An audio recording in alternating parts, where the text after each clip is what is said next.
Meanwhile, Hezbollah militants say that their fight against Israeli troops in Lebanon has entered a new phase. Hezbollah says it's using different weapons, such as drones and new missiles. Former President Barack Obama will be in Tucson today to campaign for Vice President Harris. From Arizona Public Media, Katia Mendoza reports he will also encourage Arizona voters to cast their ballots early. Those close to the former president say they expect him to tell rally-goers that the future of democracy is at stake and they need to vote early. Obama is crisscrossing the country visiting Arizona and 6 other swing states to emphasize the closeness of the presidential election.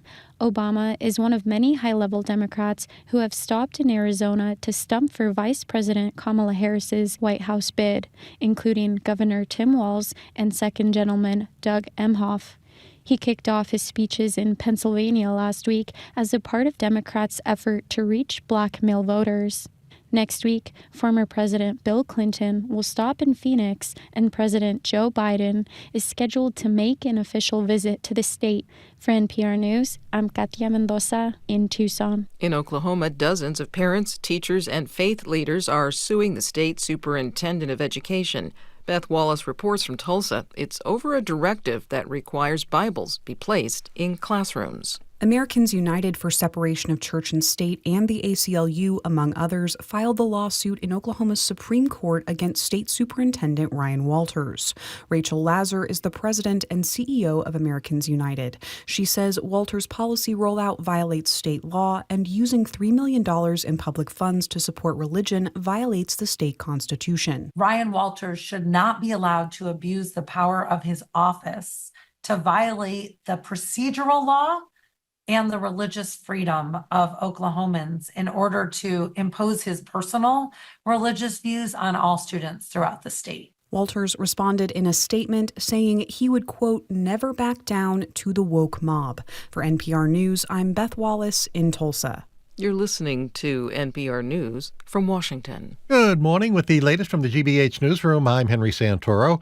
The Boston Globe editorial board has endorsed Kamala Harris for President of the United States. The endorsement says, in part, quote, that for much of the past decade, former President Donald Trump has put his toxic stamp on American politics like few politicians in American history.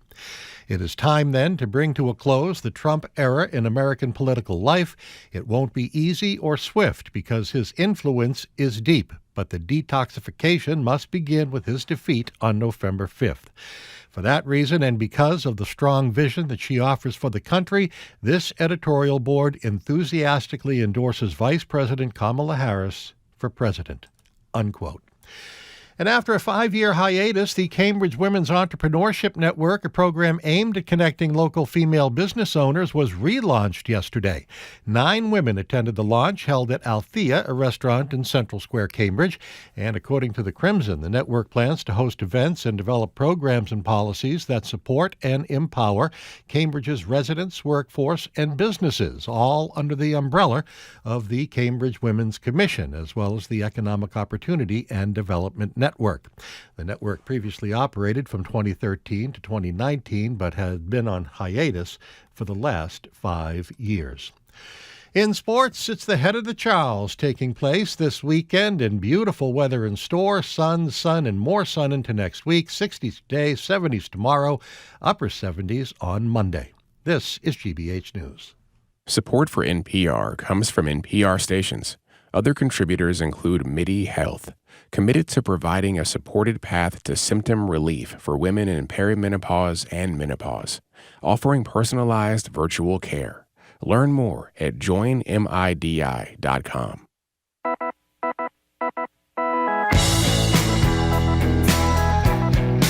Houston Browdy, I am Marjorie Yeagan. You're listening to Boston Public Radio 89.7 GBH. We are broadcasting. Woo! Listen to that. We are broadcasting live from the Boston Public Library and streaming at youtube.com/GBH News. This spectacular singer-songwriter Adam Ezra is going to join us at noon. Gina McCarthy, who ran the EPA for Barack Obama, is going to join him a little bit later, and we're going to top it all off with a visit via Zoom by comedian, actress, author Jenny Slate. We're very excited about that. And it is now time for our final entry in the week-long series of ballot question debates. You can find videos of the other 4 at youtube.com/GBH News. But today we are doing ballot question number 1. Good morning, Jim. Hey there. Before we start, I just realized I have a huge spot on my shirt, and I'd really appreciate it if you don't mention it repeatedly for the next 3 hours. Well, Can we make a deal? I think you wore that shirt yesterday, too, No, Jim. actually I did not, but nevertheless. So as Marjorie said, we're ending at the beginning with question 1. And the issue is whether the Massachusetts State Auditor should have the specific authority to audit certain activities of the legislature. Here with us live at the library, representing a yes vote on question 1 is Mary Connaughton. Mary is the Director of Government Transparency and Chief Operating Officer with the Pioneer Institute. She was a former candidate for State Auditor a decade or so ago. Mary, it's great to see you again. Thanks so much for being here. Arguing for a no vote is Jerold Duquette. He's a professor of political science at Central Connecticut State University, co-founder and senior contributor to the great website masspoliticsprofs.org. He wrote about this very issue in a book published in 2022, talk about prescient, called The Politics of Massachusetts Exceptionalism, Reputation Meets Reality. Mary, Jerold, great to have you here. Thanks so much for joining us. It's great to be here. Well, thank you so much. So we're going to just open with asking you why yes and you why no, and then you go back and forth. So Mary, tell us why you want people to vote yes on ballot question number 1. Okay, the legislature has failed in its constitutional duty to be accountable to the people, quote, at all times. For instance, it exempted itself from public records law. It exempted itself from open meetings law. It largely crafts bills without the public view. It enacted laws that make it extremely difficult and intimidating to see their financial disclosures. Other states just don't operate that way. The state constitution also declares that it's the right of the people, to give, quote, instructions to its representatives. But how can we give them instructions if we don't know what they're doing? The question 1 is about preserving the constitutional principles that we all hold dear. We are nothing without an engaged citizenry, and an engaged citizenry is dependent upon transparency and the public trust that goes with that. With an auditor with her eyes on what's going on Beacon Hill, in the Senate and in the House, we will have that access so we know how decisions are being based and how they're spending, what they're doing for spending, how they procure goods. All of that will be made known to the people with a state audit. Why no there, Jerold Duquette? Well, having taken away my biggest point, which was about the spot on your shirt, I'm not sure if I can go on. Outrageous. But I'm going to try. Mary has said a whole bunch of stuff I agree with, except that she used the word constitutional a lot, and I think I know why that's in the talking points, because the principal difficulty with the question is that it is unconstitutional on its face. This is a reality that's, it's part of the reason why there are literally no constitutional experts endorsing question 1, because not that we have to keep the Constitution as it always was, but there's a way to change the Constitution, and then there are ways that you shouldn't try to change the Constitution. And question 1 is essentially a ill-considered method for changing the Constitution. And I want to correct something. The question isn't about certain activities.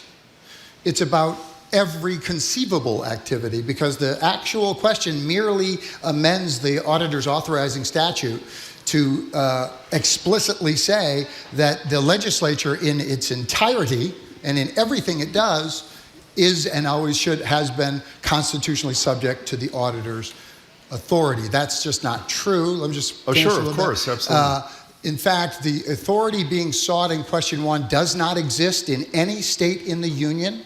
The auditor occasionally says, oh, it's common in other states. She made the mistake of citing Connecticut, and I know a little bit about Connecticut, and it's not true. Connecticut's auditors, like a lot around the country, are appointed by the legislature, and they are responsive to the legislature. The auditor herself was elected by the people with an electoral mandate, but it wasn't a mandate to replace the judgment of the legislature, which they elected. It was a mandate to actually make sure that those who are implementing state law, most importantly, are doing so consistently with the legislature's intent. Jerold, you said it was violative of the Constitution, which, according to you, is why most constitutional experts are not supporting it, which I don't know to be the case. How is it violating the Constitution? Do you know any that are for it? I don't know anybody who are against it or for it. I do know that there's someone who has a little bit of authority, the Attorney General, who stood right where you are and has said to us she's not conclusively saying it's unconstitutional. Let me finish. She's saying if it passes, there may be constitutional challenges, and she's the one that makes the decision, not your constitutional friends. But my question is, what is the constitutional provision that you're citing that you say on its face it violates? All right, so first let me clean up the first comment. The Attorney General didn't have the authority to say that it was unconstitutional because the Article 48 of the Constitution was framed by folks 100 years ago, and they didn't want anyone, elected or not elected official, to have the opportunity to decide how constitutional relationships like those in the separation of powers would be disposed of. And so the check in this instance will be the SJC. Right? So, and here's the thing. It's quite clear that the Attorney General is well aware of the constitutional issues, but she also is well aware that she didn't want to put her foot on the scale. She understands, as Article 48 makes clear to her, that it is her responsibility to let things get to the ballot unless they are excluded matters or unless they are specifically, and so she knows it's unconstitutional. I'm going to put words in your mouth because you have an answer. It's a violation in your estimation of separation of powers. Well, is that correct? Well, that is one of again, this is a problem because separation of powers is not something you can find in a single article of the Massachusetts Constitution, right? More importantly, it is often talked about without reference to another concept that in Massachusetts is absolutely central, and that concept is legislative supremacy. So, when you hear the auditor, others who are supporting the auditor talking about the separation of powers, they act as if all three branches have oversight over each other. Okay, let's hold there. Please respond, Mayor, if you would, to the constitutional. And a second question, which is, since it hasn't been found to be unconstitutional, some people believe it may be found to be unconstitutional, is that a reason to vote no? Absolutely not. That's something that the Supreme Judicial Court can decide. You're not a justice, I'm not a justice, we're all not justices. It will be up to them. But Jerold talks about separation of powers. I talk about checks and balances. You refer to separation of powers like the auditor will have some type of control over the legislature, like the auditor will be able to enact legislation or control the legislative process. That's simply not the case. What the auditor can do is look at the books and records of the legislature, make opinions as to whether or not the policies and practices are good, let the people know how decisions are being made, and report recommendations to the people and to the legislature. The auditor has no control, no enforcement ability whatsoever. The auditor is our eyes, letting us know what's going on. It's not a usurpation of power,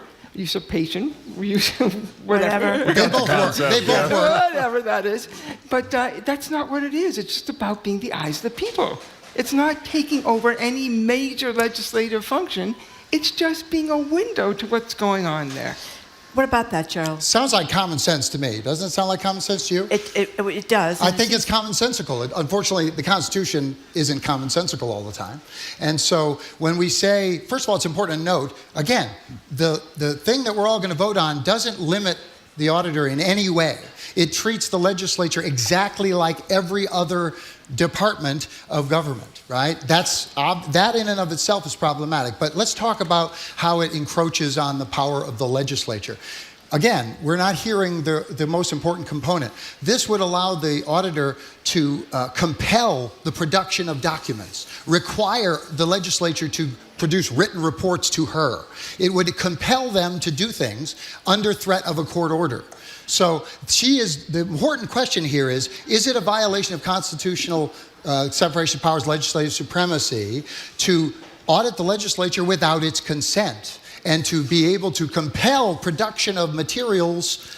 And the answer is unqualified no. And I have to also object to the idea that when I tell you that that every constitutional law professor sees this clearly, and people say, well, some see it this and some see it that. If there were any constitutional law professors in the state, and the thing is, you can find a constitutional law professor to argue anything, but if there were, then why haven't they endorsed this? Why are they... Jerold, has there been a finding to the unconstitutionality? There hasn't, correct? Okay, are you talking about a judicial No, it's a very direct question. Has there been a formal finding that this power would violate the state constitution? The answer, of course, is no. Well, no, and it's so yes. the follow-up... It's actually yes. Where's the finding been made? Because you just said formal. This is one... The auditor has a prop where she brings a bunch of books. Where's the formal finding? I only have two. Where's you? In other words, you.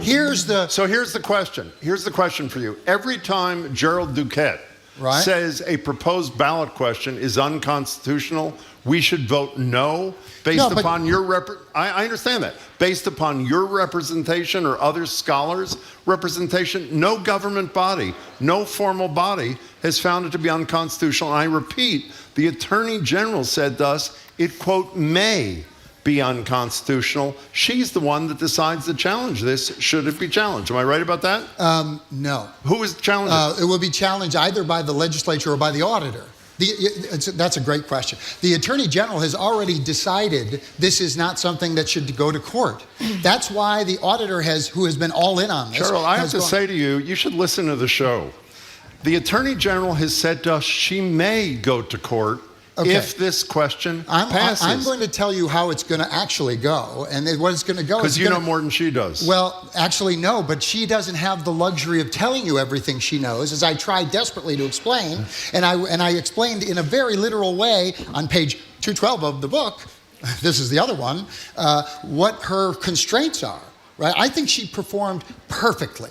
In fact, I've written to that effect. She did the perfect job to maintain the intentions of the framers of Article 48 as well as the framers of the Constitution itself. May I interject here for a second? I don't know if you're a lawyer. He's a lawyer. I don't know if you're a lawyer, but I'm not a lawyer. Right. And to me, this question is not really about Constitution or separation of powers. It's about people fed up with the legislature in Massachusetts. And I guess that's what you might address in the question one. Is the secrecy, is the inability to know what they're voting on up there, is the fact that they've had all these non-disclosure agreements signed for unknown amounts of money for many years without our knowing, and the fact that we talk all the time about their stranglehold on the city of Boston through this home rule petition that means that we can't get things like liquor licenses done without their permission. So anyway, it's clear what I think about this. Right. But address those kinds of things. Those are the things that are key to a healthy democracy. People have to trust their elected officials. You know, some might say that the legislature doth protest too much, methinks.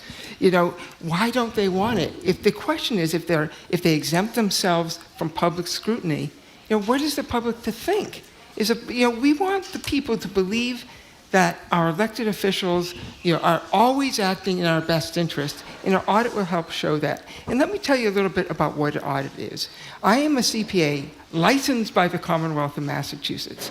An auditor can't go in and take control of the place. The auditor can't come in and make crazy demands. The auditor is subject to government auditing standards as promulgated by the U.S. Comptroller General. And so you say, well, she goes in there, what she or he, whoever the auditor might be, this is not just about the current auditor, they're subject to these standards. And you might say, well, how do we know they're going to follow these standards?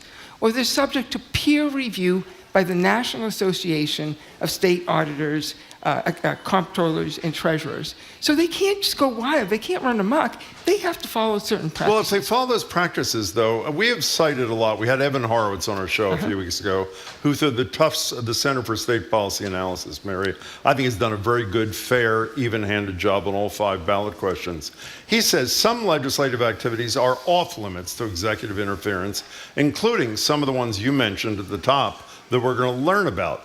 Votes, debates, committee assignments, policy priorities. A lot of the things that you mentioned and that Marjorie is upset about, at least from what I have read from Evan Horowitz and others, would not be something that she can audit. She can audit, from what I understand, performance issues, not financial issues, not committee assignments, not how votes were taken in secret committee hearings. She can't, but she could shine a light on how that is happening. She can't, go in and make demands that are related to the core legislative function. Let me ask you one more. Let me just ask you one more thing that was also raised by Evan Horowitz. He contends that there's not one state in America, not one example of legislative audits conducted without lawmakers' consent. So if this is and there clearly will not be consent here. There's not been so far. Right. There's no indication there will be. If there's no example of any audit by a state auditor where there has not been consent, why are we on the right track here as compared to 49 other jurisdictions? Why wouldn't there be consent? I guess that's the question. Why is there not consent? Well, they believe what Jerold does, that the auditor's behavior is not only unconstitutional, but it exceeds any kind of authority the auditor would have. That's why they would say. And by the way, go ahead, I'm sorry. And that's why we have question one. Because you can't get through legislation. The legislation clearly excludes the auditor from having the ability to audit the general court. This legislation adds the general court to the list of all the other agencies. Just technically, I hate to create a headache. The current auditor believes she currently has the power to audit the legislature. The Attorney General said she did not. And when the Attorney General said she did not, that's why she initiated the ballot question, so that it would specifically authorize her office to do what she says she's had the power to do all along. Okay, I agree with that. Jerold, what about the political question here, again, besides the constitutional issue, separation of powers issue, the political question of a shot across the bow to the legislature, which might, because the latest poll had that is 70%, what was it, 70%? 70, it's 64 to 80. In Massachusetts want this to happen because there is a sense that the legislatures are not doing what they should. We're one of the most least effective legislatures in the country. So that would open the door in some areas to just send a political message from the voters who have really no other way to send a message, since it's really almost impossible to win a legislative seat if you're a Republican in Massachusetts, or to beat an incumbent in Massachusetts. So how about that? Sure. Before I get to that, let me just quickly say I'm glad you're using Evan Horowitz's report, because he actually does care what Jerold Duquette thinks. I contributed extensively to that report, and it is a very well done. And I agree. Evan has the burden of trying to give people facts but he has to stay neutral. Right. And it's not objectivity is a little different than neutrality. My job is to be objective, not to be neutral. Well, you're not objective, with all due respect. Your position is that there is already some sort of declaration of unconstitutionality, which there is not. Okay. There just isn't. I'm sorry, there isn't. Oh, you can be sorry, but I don't know why an official declaration is necessary for me to tell you something that, if you didn't believe me, you would flunk out of law school. But to follow your line of thinking, Jerold, as I repeat, anytime you determine anytime you determine that a ballot question is unconstitutional, by definition, people should vote no. You're not the final authority. I tell you what. What if I go with this? Okay, remember we were all kids and we saw 4 out of 5 dentists say you should do X, Y, or Z. Let's use the 4 out of 5 dentists standard. Okay, if you can't find a single person whose job it is to interpret the Constitution, who will say that this particular measure is unconstitutional, should you not infer that there are significant constitutional problems? I think you should. And let me get to her question, which is this. I am not telling you that that the fact that it's unconstitutional is in and of itself the reason to oppose this. I think it's a useful piece of information. And by the way, if it were talked about honestly, the popularity of the measure would be significantly less.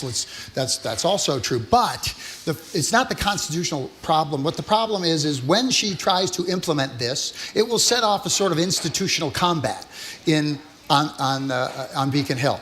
And that combat is the kind of combat we see in Washington and we see in state capitals all around the country. One of the things that the Mass Politics profs in their book about Massachusetts exceptionalism focused on was the fact that we have an incredibly stable political system in Massachusetts. We do not suffer from the massive dysfunction that we see in the rest of the country, and certainly in Washington, to the extent that we do. Let me finish. The legislature that it's perfectly reasonable to think they're unresponsive and to want to make them transparent. I'm frankly all for that, right? But this is a means to a good end that is not a good means. In other words, this is a dangerous precedent when you're messing with the Constitution with an instrument specifically designed not to do that with. I think that's a problem. Okay, Mary. You're making this argument all about the issue, I guess, of separation of powers. This is not about that. This is about the people. This is about giving the people an eyes as to what's happening on Beacon Hill. That's what the auditor does. That's what the auditor should do. This is about transparency. Transparency is essential to a healthy government, Joe. I agree. It's completely essential. And, transparency lacks there. For instance, a year ago, I was perusing the comptroller's website, and they have a site called See-Through, and you can see all the expenditures in the Commonwealth, even of the legislature, but you can't see the detail behind them. So I did a public records request of the Senate. I knew kind of how this was going to go, but I wanted to test it. There are credit card expenses listed on the comptroller site. So I wrote to the Attorney General under a public records request and said, can I have the detail of those expenses? And they said, no. They said, we're not subject to public records law. We're not going to give you those. We don't have to, so we won't. So who is looking at those expenses? No one. They can self-audit. Will the auditor get the power to look at those expenses under this? Should it become law in your estimation? Yes, the auditor will have rights to access the books and records of the legislature, like the auditor has over any other agency, no different than any other agency. Those are the types of things that the legislature could shed light on. And that's not happening right now. Why don't we have that access? Tell me why not. Tell me why it's a great constitutional issue that we don't get access. How come that is a good thing for the Commonwealth? Okay, so obviously it's not good that we don't have access. I agree with you on the issue in general, but I hope we're not saying that the arbiters of the Constitution are voters, and I certainly hope we're not saying that the auditor has a mandate from the people, when in fact that's the last person. Let me finish. The auditor's mandate is clear. The legislature is the body that gave her the mandate and made her into an elected official. Her mandate is very clear. Auditing is an administrative function. Performance auditing is particularly managerial. But the fact of the matter is the auditor's job is to be the eyes and ears of the people via the legislature. The intentions of the legislator express the people's will. And if you don't like the legislature, I'm sorry, there's no shortcuts here. You actually have to do the hard work of winning office. Mary, you want to respond? I do want to respond to that. The auditor, Diana DeZoglio, ran on a platform and was elected by the people to do just that. This was part of her platform. This was also part of the platform of her Republican opponent, Anthony DeMare. This was part of my platform when I ran for state auditor in 2010. And this was part of Suzanne Bump's platform when she ran for Suzanne auditor Bump in 2010. opposes this question, by the way. Now she does. Even yes. though when she ran, she knew it was something that the people wanted. She adopted it as a measure. So I don't know why she was running for public office. Of course she did. In other words, that's how you get elected. You say what the people want. All right, so no, well, you get elected. You're a hell of a cynic, my friend. I know. You get elected by telling There's nothing cynical about upholding the Constitution. Let me finish. You get elected you just said by doing. You get elected by saying what the people want to hear. I know. That's exactly what I said. You get elected by having a platform that is for the people. Can I have this? This is Do you hard sell stuff to people they don't want? Okay. Jerold, why don't you give us 30, 45 seconds of why you think people should vote no? Okay. It's a very complicated issue, actually, and that's generally something that we probably shouldn't decide with measures like this. It's important to note that when we hear people talking about what it could do, they say things that everybody wants to have done. I would love for you to have gotten those records. I'm totally with you on the issue, right? But formalities, when do they count, when do they not count, right? The former auditors, candidates, none of them actually pursued this after they found out it was unconstitutional. And they didn't do that because of respect for constitutional norms. And here's the thing, when you are a passionate activist, and I would classify the state auditor as a passionate, progressive activist, and I share her passion for transparency, in fact. However, you get sort of single-minded and you focus on the accomplishment of your policy goals. We have constitutional guardrails in America for a reason. We've seen what happens when they're abused, as they have been in Washington. It is not a good idea to open that door. There's a reason why the power she's asking for doesn't exist in any other state in America. There's a reason why the auditor is the worst person for this, because the auditor's position is supposed to be basically nonpartisan. She is supposed to be the eyes and ears of the legislature to watch out for the governor and other executives, specifically administrators administering the state law. At the end of the day, the only thing that could survive that in judicial review is the possibility of being able to audit administrative agencies that just happen to be in the purview of the legislative branch. That's Jerold it. Duquette, thank you. Okay, Mary just Connaughton. super quick rebuttal on Well, you some have of that. 45 total for everything. The auditor shouldn't be attacked. She should be lauded for advancing an issue that brings so many disparate political groups together. I mean, she found something that we could all be united on. In this day and age, that is rare. And listen, question 1 probably wouldn't have come to the ballot if the legislature upheld the notion that this is a government of the people, by the people, and for the people. They've cloaked themselves in darkness. They exempt themselves from public records law. They exempt themselves from open meeting law. They craft bills largely behind closed doors. Though a full-time legislature, though many other states are part-time, they were ranked the least efficient in the nation. Out of 10,000 bills that were introduced in 2023, only 21 passed. That's 0.2% success rate. There's something not going right under the Golden Dome. An audit is a way to bring transparency 10 seconds. that engenders public trust. The auditor is elected by the people to be their eyes on the State House. As Supreme Court Justice Louis Brandeis once said, sunshine is to be said of the best disinfectants, and that's what we will get if we have an audit of Mary the Connaughton, Jerold Duquette, thank you so much. We appreciate you both for being here. Thank you. Good job. For coming in. We've been speaking with Mary Connaughton. She's Director of Government Transparency and Chief Operating Officer at the Pioneer Institute, and Jerold Duquette is a professor of political science at Central Connecticut State University and a co-founder and senior contributor to the website masspoliticsprofs.org. Thank you both very much for coming in. So up next, we're going to open the lines to you. The phone and text lines are open for all things question 1. And while we're at it, all things discussing the legislature, which some of us think could maybe do a little bit of a better job. Anyway, 877-301-8970 is the number to call or text at. You are listening to Boston Public Radio 89.7 GBH live from the Boston Public Library and streaming at youtube.com/GBH News.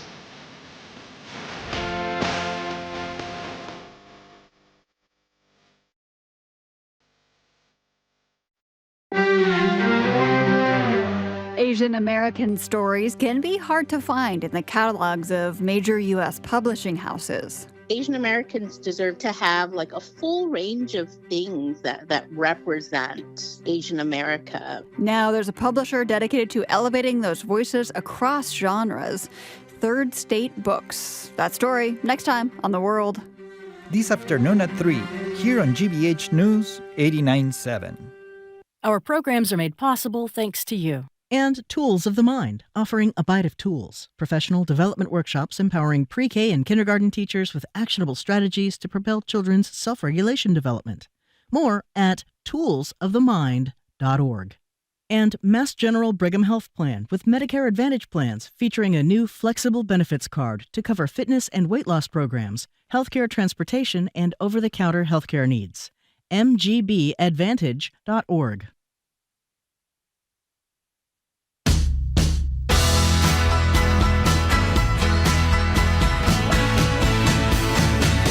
Welcome back to Boston Public Radio. Jim Browdy and Marjorie Egan. We're live at the library, streaming at youtube.com/GBH News. We're going to hear some fabulous music at noon. A little bit later in the show, former administrator of the EPA under Barack Obama. She also worked with Joe Biden, Gina McCarthy. Great comedian Jenny Slate will be in the 1 o'clock hour. Here's our text question of the day, in which we read a couple of your texts before 1 o'clock. Is the moral authority of the Catholic Church compromised when a convicted felon and sexual abuser headlines their biggest fundraising dinner last night in New York City?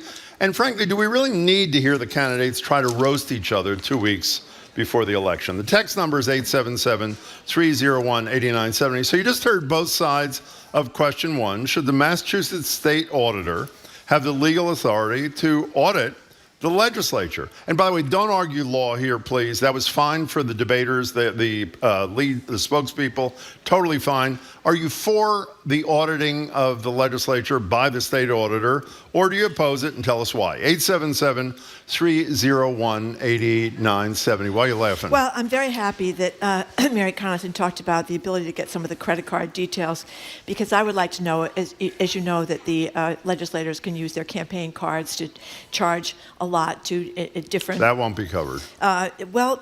I don't think campaign stuff will be, but go ahead. It almost... Here's the thing.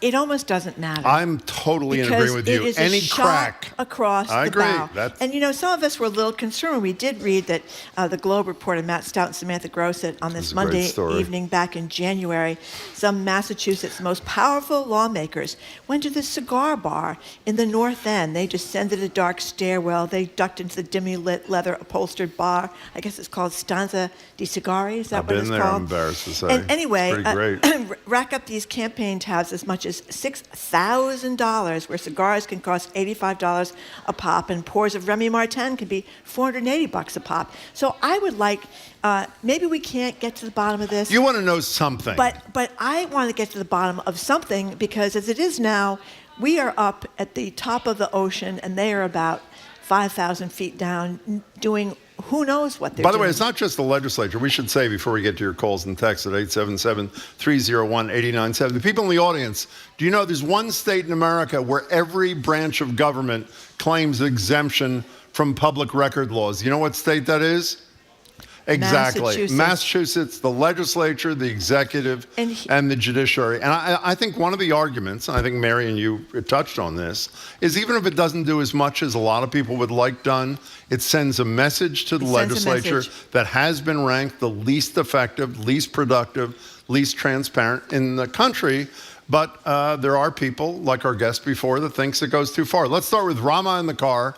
You're first on Boston Public Radio. How are you voting and why? Hello. Yes, of course. Because once I think would do it good. Job. Well, Diana's God, he said. He's talking about Desaglio. No, I said that's Diana's job. It's her job. Oh, sorry, it's her job. I thought you said she's God. Thank you. And I go to a lot of her events. Yeah. And there's a lot of state senators and state reps there who are supporting her, of course. Also, I have a brother who was a state rep, so I know a little bit of a lot of the shenanigans that go on, and the fact that they're hiding and don't want it audited should send volumes of messages. And just one other quick thing, if I may, please. Quickly. The guy you had on, the woman you had on was very articulate. Now, no matter what side I'm on, I would have liked to have seen a little bit more articulate. I don't want you, Drama, I don't want you criticizing either of, with all due respect. The debaters were kind enough to join us. You can criticize the arguments. Right, I don't want you to criticize the debaters. Okay. Rama, thank you. We appreciate it. Thank you for the call. You know what's also a big issue, which was not appropriate for the debate here, but it matters. Who is most opposed to this question? Legislators. Were they?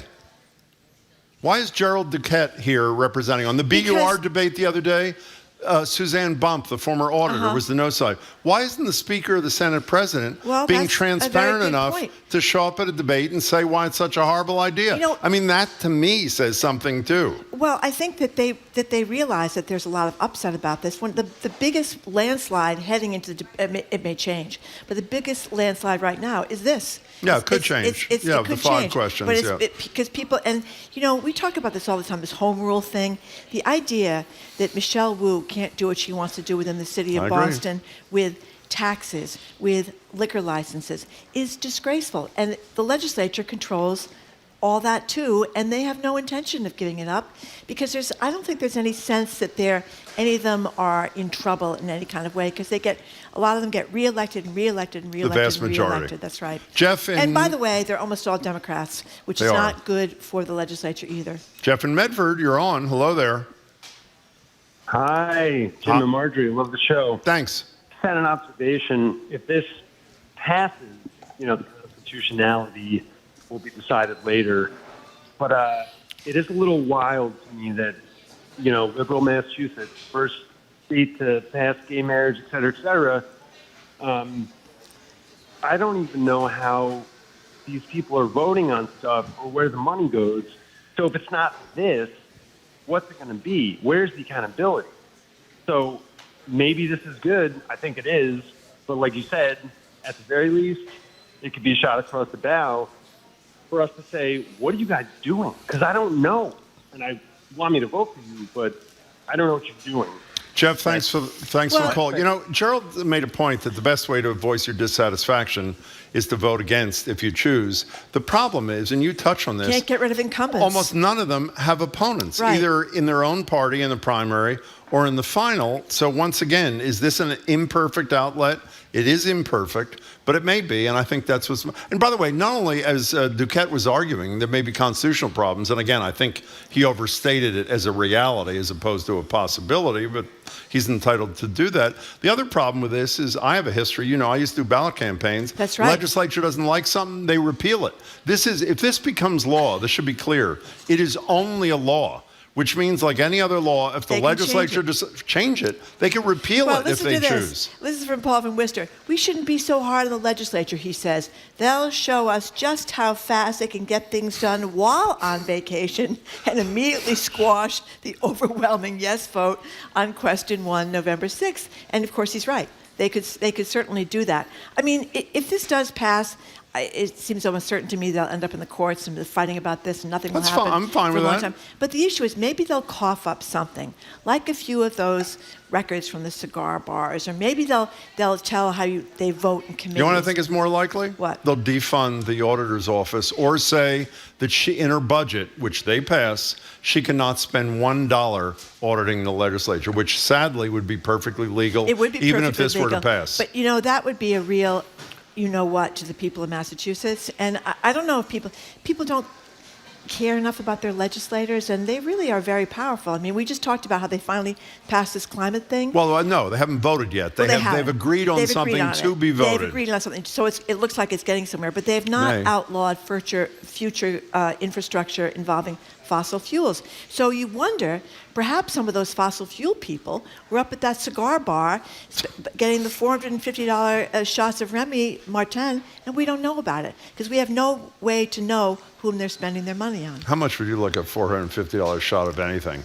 Not with a state legislator. Well, not with the state. I would not. By the way, this is one of the most ethical people. She hates this I've ever known. Even when you were, when you were a columnist, the Globe and the Herald, you never did what a lot of people do, which is didn't go out for drinks. Well, it's not just me. It's the rules. If you're a reporter. A lot of people don't obey the rules. Bill Weld had Friday afternoons in his office where he served beer, and a lot of reporters and columnists showed up to join him. Yeah, well, that's a little gray area, but you're definitely not supposed to go out to dinner or even for a cup of coffee have them pay. With a reporter and have them pay. You're supposed to pay and charge it, which is always unfortunate because, of course, they won't cover the liquor at your newspaper. They'll only cover the food, so that is unfortunate. Let's go to Tony. Tony from Holden. Hi, Tony. Hey, Tony. Hey, I just wanted to say that that last conversation was the perfect example of why we shouldn't have so many lawyers in positions of power. They discount morality to the point where, they're rearranging the chairs on the deck of the Titanic while we're all sinking. That's all. Well, let me just say in defense of Jerold Duquette, he may be right. It may be unconstitutional, but I repeat, the Attorney General, which has looked at this as closely as anybody, said repeatedly on our show when we asked her, there may be a challenge to its constitutionally. May is just may. It's not will be. And secondly, even if there is a challenge, there's no guarantee that it will be found to be unconstitutional. And my sense is if you support the question on the merits, vote for it. If you don't support the question on the merits, vote against it.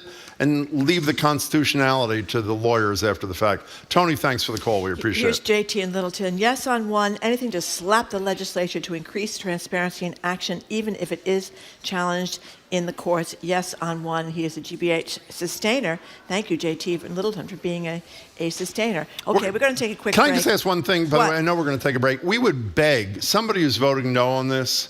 I'm looking. No, I know. We'd love you to call in, and we will put you up to the top of the list so we hear from the other side. I'm sorry, Marjorie. Okay, we are taking a quick break. We're talking about question one, whether you want the auditor to be able to audit the legislature. That the number is 877-301-8970. You're listening to Boston Public Radio 89.7 GBH, broadcasting live from the Boston Public Library and streaming at youtube.com/GBH News.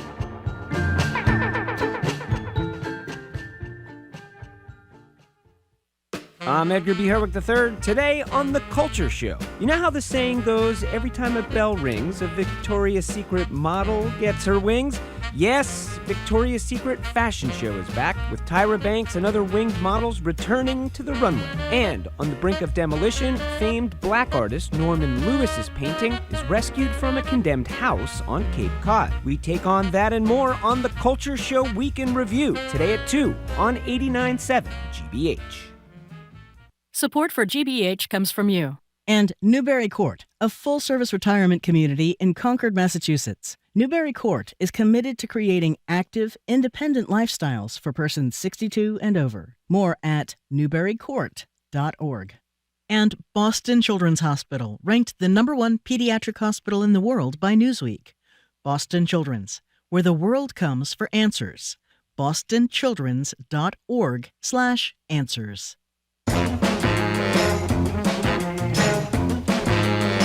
Welcome back to Boston Public Radio. Marjorie Egan, Jim Browdy, live at the library, streaming at youtube.com/GBH News. One more time, not one more time, a time. We have a text question of the day. We didn't do it during pledge. We read some of your texts right before 1 o'clock. Is the moral authority of the Catholic Church compromised when a convicted felon and a sexual abuser headlines their biggest fundraising dinner, as someone did last night in New York, the Al Smith dinner? And do we really need to hear any candidates try to roast each other, jokes that aren't funny 2 weeks before the election? Text us at 877-301-8970. We're encouraging you to give us a buzz, taking your calls and texts, on question 1 on the ballot November 5th. By the way, tomorrow in Massachusetts, you can start voting, early voting tomorrow in Massachusetts. I said that, Jim. Why'd you say it twice? And question 1 would allow the auditor to audit the state legislature. Are you for it or against it? Here's Cheryl from Norwell, who says she's conflicted. Why isn't the ballot question about required transparency? I'm concerned about the extent of this proposed legislation.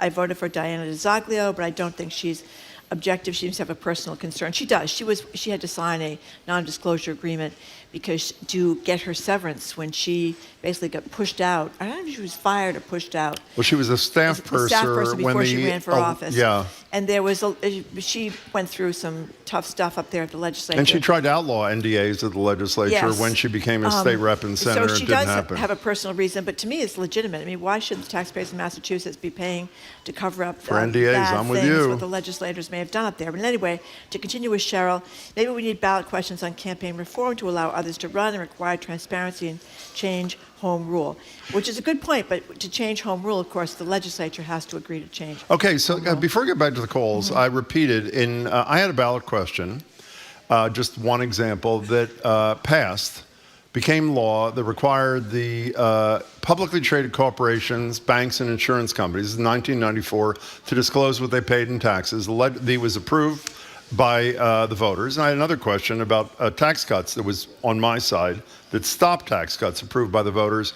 Within months, the legislature repealed both of those, and there was barely a peep from the public. Assuming the legislature does the same irresponsible, undemocratic thing here, if it passes, they just say, we don't give a damn, we're either defunding your office or we're going to repeal the thing.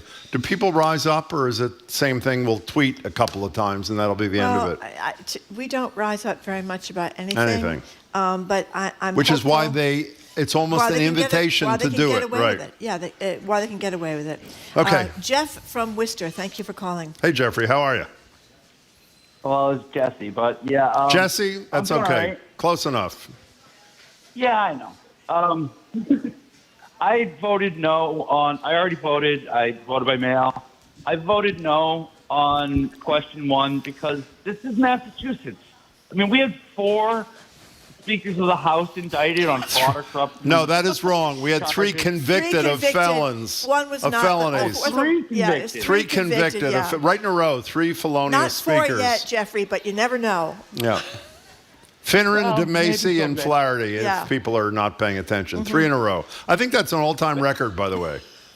Go ahead. I hope it stands. I hope we don't beat it. I hope it gets better. But it seems to me like the Patriot Act is the only thing that can help us against Massachusetts politicians.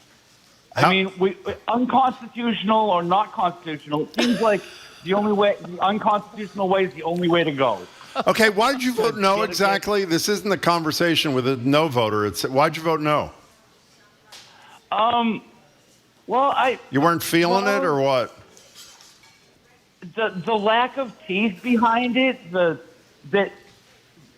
claims that the legislature would have to agree to be investigated. Yeah. That didn't seem like it was worth.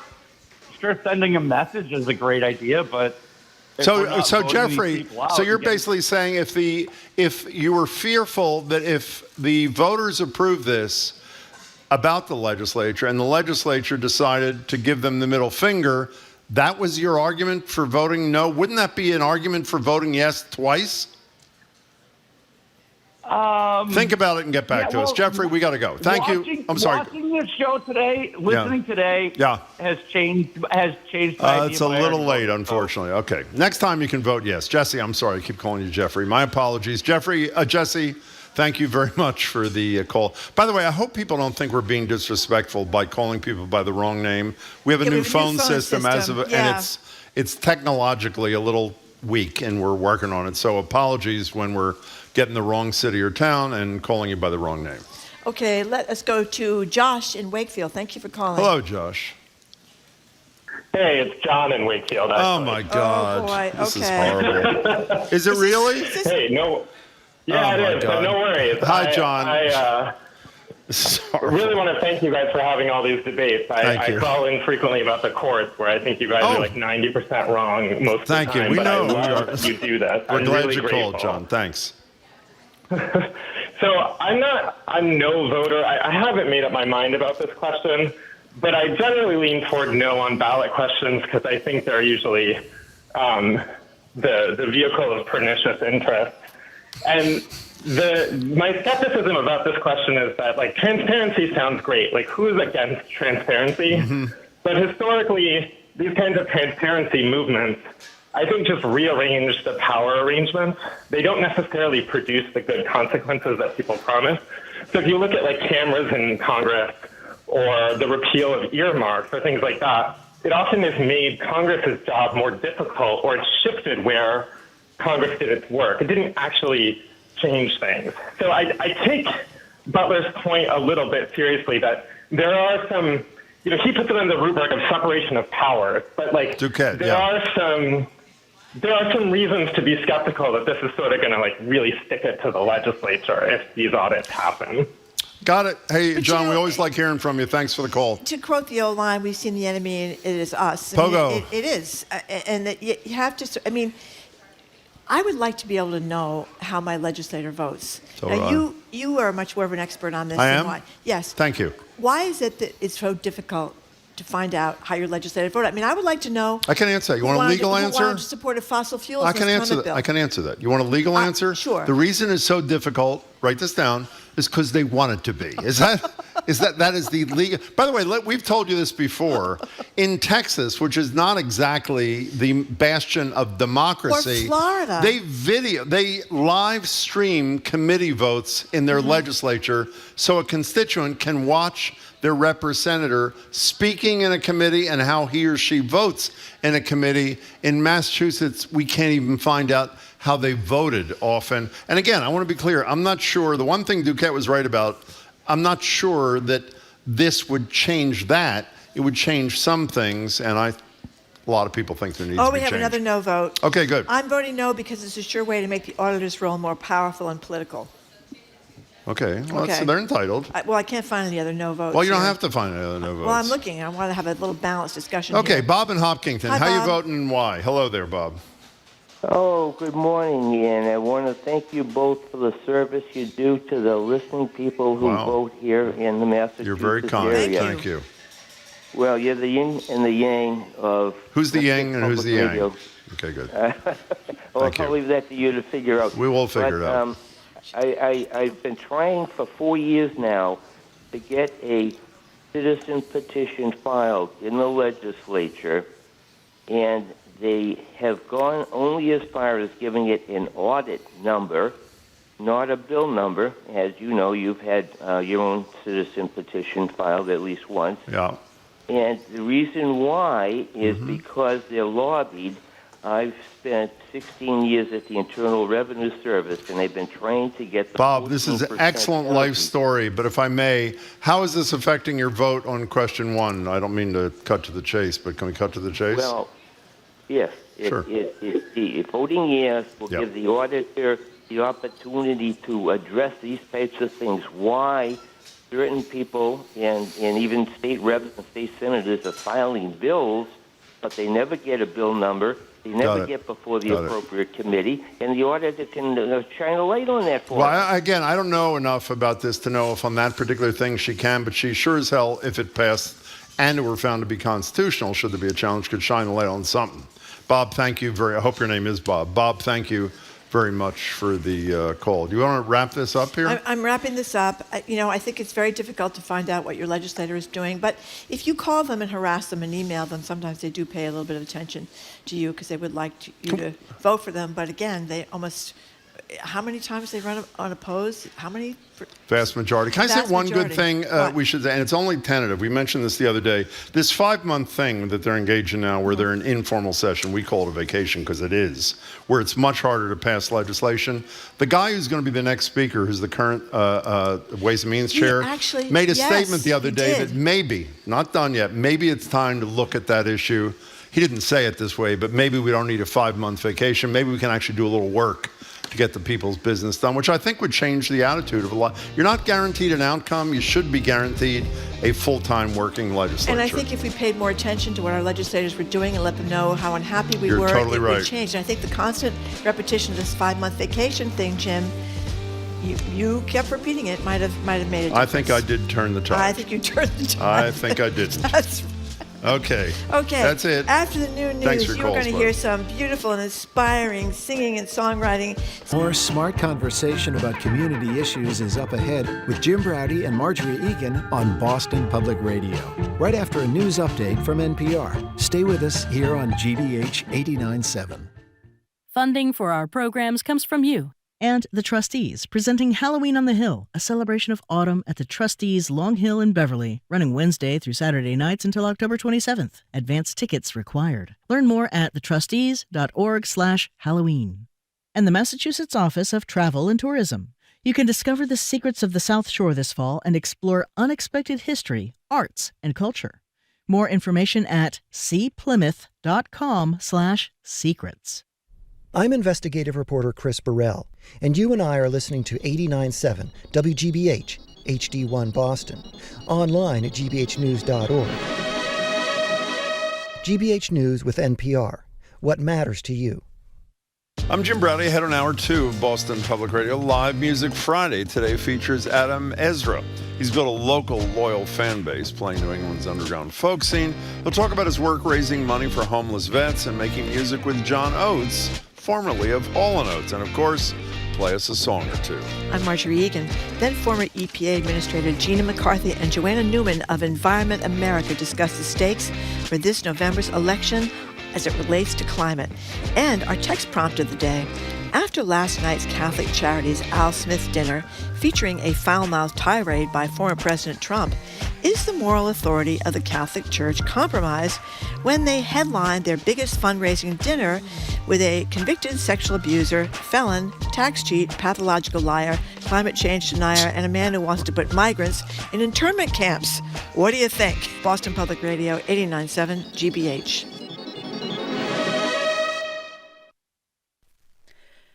Live from NPR News in Washington, I'm Lakshmi Singh. Republicans and Democrats are focusing on Michigan today with the presidential campaign just weeks from conclusion. NPR's Asma Khalid reports both presidential candidates are in the state. Vice President Harris is crisscrossing Michigan with events in Grand Rapids, Lansing, and Oakland County outside of Detroit.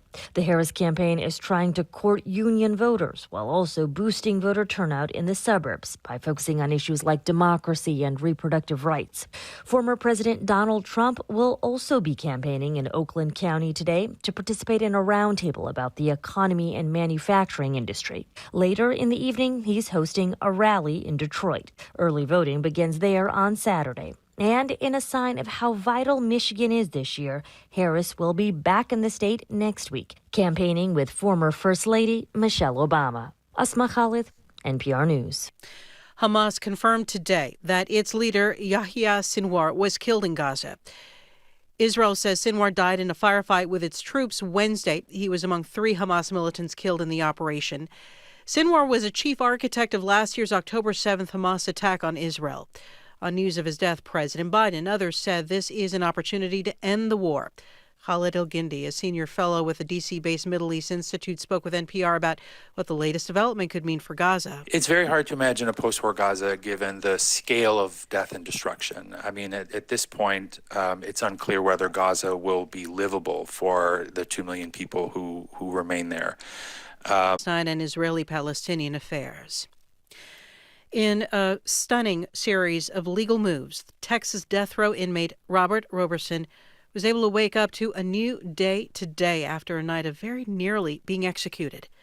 Texas Public Radio's David Martin Davies has the latest. With about 2 hours remaining on Roberson's death warrant, the Texas Supreme Court granted a Texas House of Representatives emergency motion halting the execution. Roberson had been ordered to be put to death for the 2002 murder of his 2-year-old daughter, Nikki. Anderson County prosecutors said Roberson killed Nikki by violently shaking her.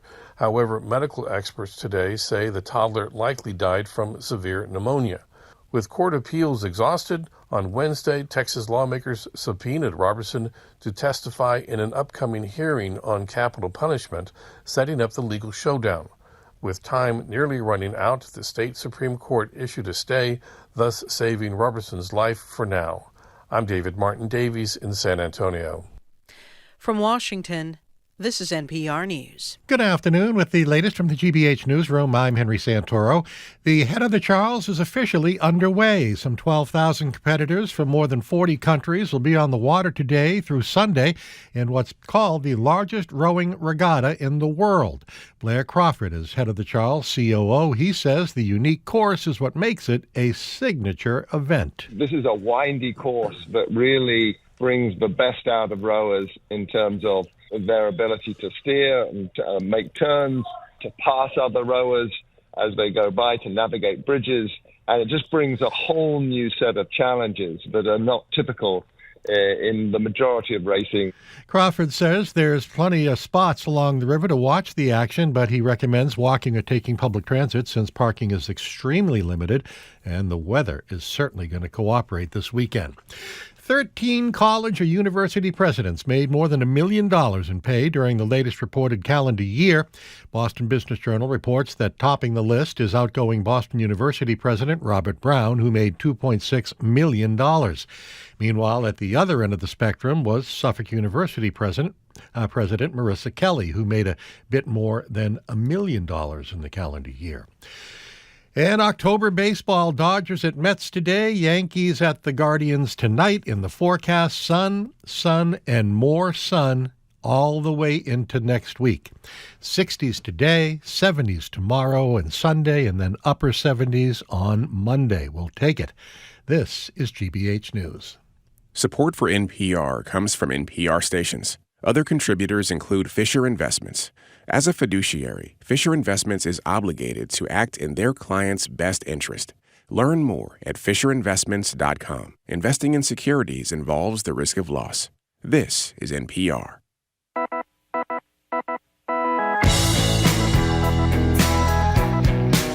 Mr. Browdy, I am Marjorie Egan. Welcome to hour number 2 of Boston Public Radio. We are broadcasting live from the Boston Public Libraries. We do every Tuesday, Wednesday, and Friday, and we are streaming at youtube.com/GBH News.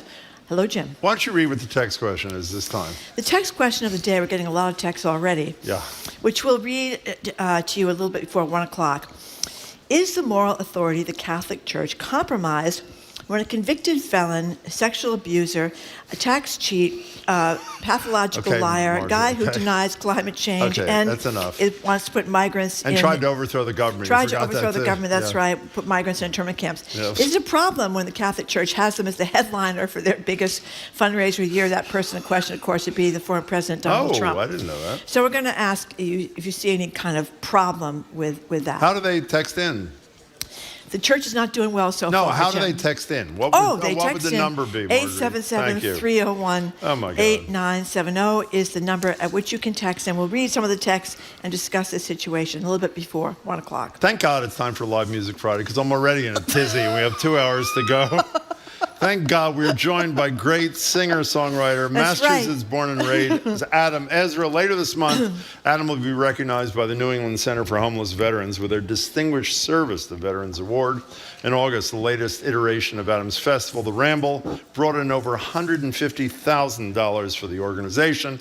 He also has a show tonight at Concord, New Hampshire's Chubb Theater as part of the Concord Sound and Color Festival. And he'll be playing the City Winery, a great venue, Boston, on December 26th. For information, you go to adamezra.com. That's EZRA. We're thrilled to have you, Adam. Take it away.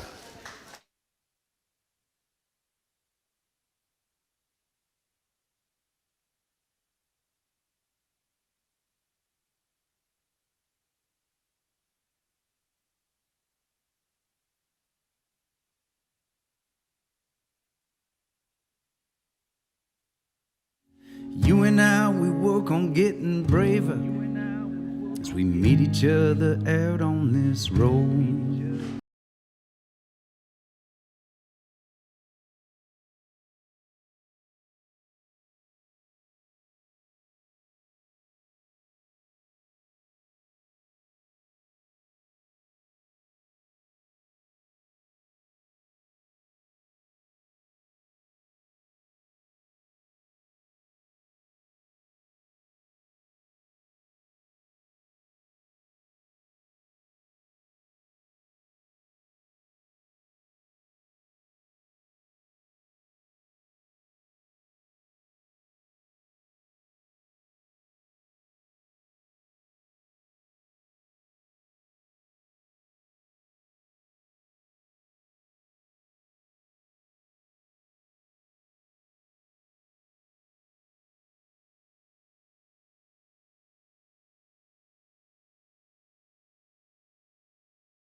Ezra. He's going to come talk to us in just a second. He's got a show tonight at the Concord, New Hampshire Chubb Theater as part of the Concord Sound and Color Festival. He'll also be playing City Winery December 26th in Boston. For more information, you can go to adamezra.com. That was fantastic. Thank you so much for being here, Adam. So just tell What's us. that called, bud? What was the name of that song? That's a song called The Mountain. Thank great. you both for having me on the show. It's such We're an honor thrilled to be have here you. with you. I don't know if you'll like this. The only time I've ever heard you is online.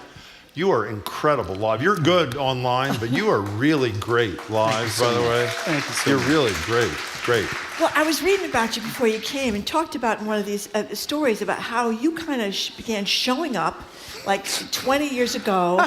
Like a bad penny. Yeah, because you couldn't get to the big live places. You were going like to bars and restaurants where sometimes your band outnumbered the people in the audience and stuff. Many years of that. But obviously things have changed a lot. But talk about how this all started for you. Yeah, well, I think many artists, when they're starting off, it's very, there's this catch-22. In order to play at these amazing music venues we have, particularly here in Boston, right, you need to have fans, right? And so how do you, right? But you can't really, if you don't play out, you can't get fans, That's right? right. And so we would start, I would find the nastiest, dankest, dirtiest bars I could find in the Boston area, and I just asked if I could set up in the corner, and that's what we did for years and years. And, one person at a time would turn around and pay attention to us. What was the nastiest, dankest bar in Boston where you started out? Do you remember? Man, I don't know if I can answer that one. Okay. I don't know, but I will tell you the first bar that we ever played at. I had some buddies that worked in Boston, and they would work out afterwards, and they called me up and they said, "Hey, Adam, we always get beers at this place called Porter's. It's right across from the Boston Garden." And they're like, "We go there on Friday nights, and there's never anyone there. That might be a great place for you to play." And so I called up the owner, Scott, and I said, "Hey, can I set up and play some music there?" And he was kind enough to say yes. Yeah, and they loved you, I read, because you kept the drinkers there until closing time. That was our right? job for many years, Yeah. keeping the drinkers drinking until closing. Yeah. Exactly. How'd you make the homeless vet connection? And congratulations on the award, by the way. That's thank you huge. very much. I appreciate that. How'd you make that connection? Really, we partner our music with activism of many kinds throughout the year. I started a nonprofit organization called Rally Sound, and our mission is to empower community through music. Music has such a way of bringing people together and inspiring us. And for me, playing a concert feels so much more impactful when we're doing a little good for the world at the same time. Every year we put together a festival. We do stuff throughout the year for many different causes, but every year we put together a festival. And it is 100% volunteers running this festival. Right before Labor Day every year, right? That's right. That's right. Yeah. We call it the Ramble. And all the artists come in, they donate their time and their talent. And it's really a testament to the power of underground grassroots community to make an impact in the world around us. And this community, we all decided that the Ramble every year would be dedicated to putting an end to veteran homelessness in the Northeast. And we partner with this amazing organization called the New England Center and Home for Vets. And this year we were incredibly able to raise over $150,000 Wow. for our veteran heroes. Do you think it affects the quality of your performances that you're doing it in great part, not just for yourself, but for somebody or bodies like this? Absolutely. It makes the music sound better. I happen to believe that as a consumer. Do you really believe that? Or you're just saying it? 100%. There's so much that goes into making a live performance impactful, and part of that is the exchange between the people that are listening and the performers that are playing. And when there is an overarching mission to benefit the world around us, that this just makes everything more powerful, makes everything sound better. We're talking to Adam Ezra. Go to adamezra.com. He's going to play again in a minute, but we're talking for a few. So tell us about Little Adam. You got some Massachusetts roots, I local roots, do. and how this whole music thing happened for you. Oh, man. Well, I thought he was going to say to you, how do you know about Little Adam?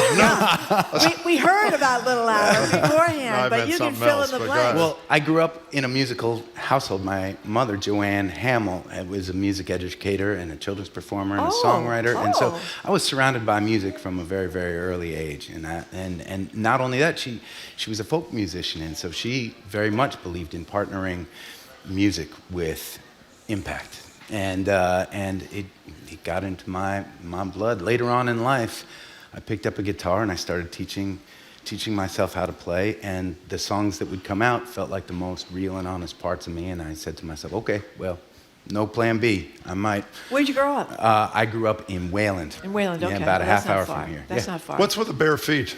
You know, I don't know if you noticed when he was playing, and some of you did, he's playing in bare feet. What's up with that? A lot of people ask me about that. Well, here it is. For me, it's, I want that space that I occupy when I play music to be the most real and honest part of myself, and it So helps. why do you stop with the bare feet? You know what? Having it just reminds me to be grounded in myself, and that's been a mission for me too.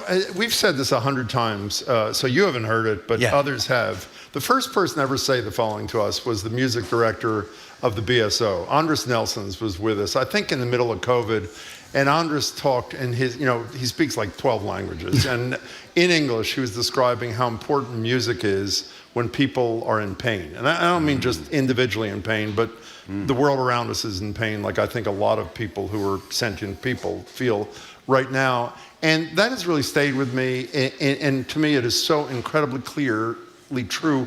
Why is it so? I mean, I was really looking forward to hearing you today, not only because I was looking forward to hearing you, but because I was having a fairly miserable day, not because of the show, by the way, at the beginning of the day. And why does that have such an impact on people in tough times? I think that music, right? It connects everybody that I know is impacted by music, and art in general, right? It expresses the state of being human, and when we hear another human being expressing themselves in a real and honest way, it reminds us that we're not alone. And even suffering, even the worst kind of suffering, is better when we're not alone. I think that couldn't be more true. Adam Ezra is who we're talking to. So tell us, you got a deal going with John Oates from the famous duo Hall and Oates. Yeah, famous former duo. Former duo. A little controversy there these days. Yeah. I don't know about the controversy. Yeah, what did they? I read about what was? I know you're not in the middle of that. Yeah. What was the falling about the song catalog or some? Yeah, come on, it's some insider stuff between them two, and 50 they ain't years getting along about it. That's too bad. I know, it is a shame because I think their music is wonderful. Brilliant. Yeah. Philadelphia boys, I should say, from a Philadelphia Philly boy. boys. That's right. So what's your Oates connection? I got a call a handful of years ago that John wanted me to come down to Nashville and do some songwriting with him. Wow. So he just called you up? We were, a guy that was managing me at the time had worked with John for years, and I think he sent him some demo. I write a lot of songs, and I'm always like sending these songs out to the folks that work with me, and they, I think at a certain point, the manager didn't know what to do with him. He's like, all right, I'll send some of these to John. And John heard some of the music, and he said, I like this guy. Why doesn't he come down? I'm living in Nashville right now. Why doesn't he come down and we can do some writing together? And that was conveyed to me, to which I said, sure. Yeah. And I got into, it was a very nervous plane ride because I realized, as I was about 30,000 feet up in the air, that my music doesn't sound anything like Hall & Oates at all. And it was such a huge, now that you guys appreciate where I was coming from as a musician, you can also appreciate how big of an opportunity that was for me. And I really wanted John to like me, and I wasn't sure that was going to happen. But I walked into the studio. John was an incredibly down-to-earth guy, and we sat down. We wrote a couple songs that first day. We recorded some of those songs the next day, and since then we've been buddies. We've been writing songs together, and so it's been a pretty fun journey. What happens I don't know if you know who Lisa Fisher is. Lisa Fisher is this brilliant singer who's sung with Mick Jagger for years and years and years. She's 20 Feet from Stardom. She's brilliant. And she mentions, I think she was in London, I'm not sure, but it doesn't really matter. She gets a call from her agent late at night. She's in her pajamas. She says, Curlers the Rolling in her Stones want to hear you. She goes to where Jagger is. Jagger's sitting on a stage. I think I'm getting this mostly right, in a chair. She walks over to say hello, and he says something like, sing.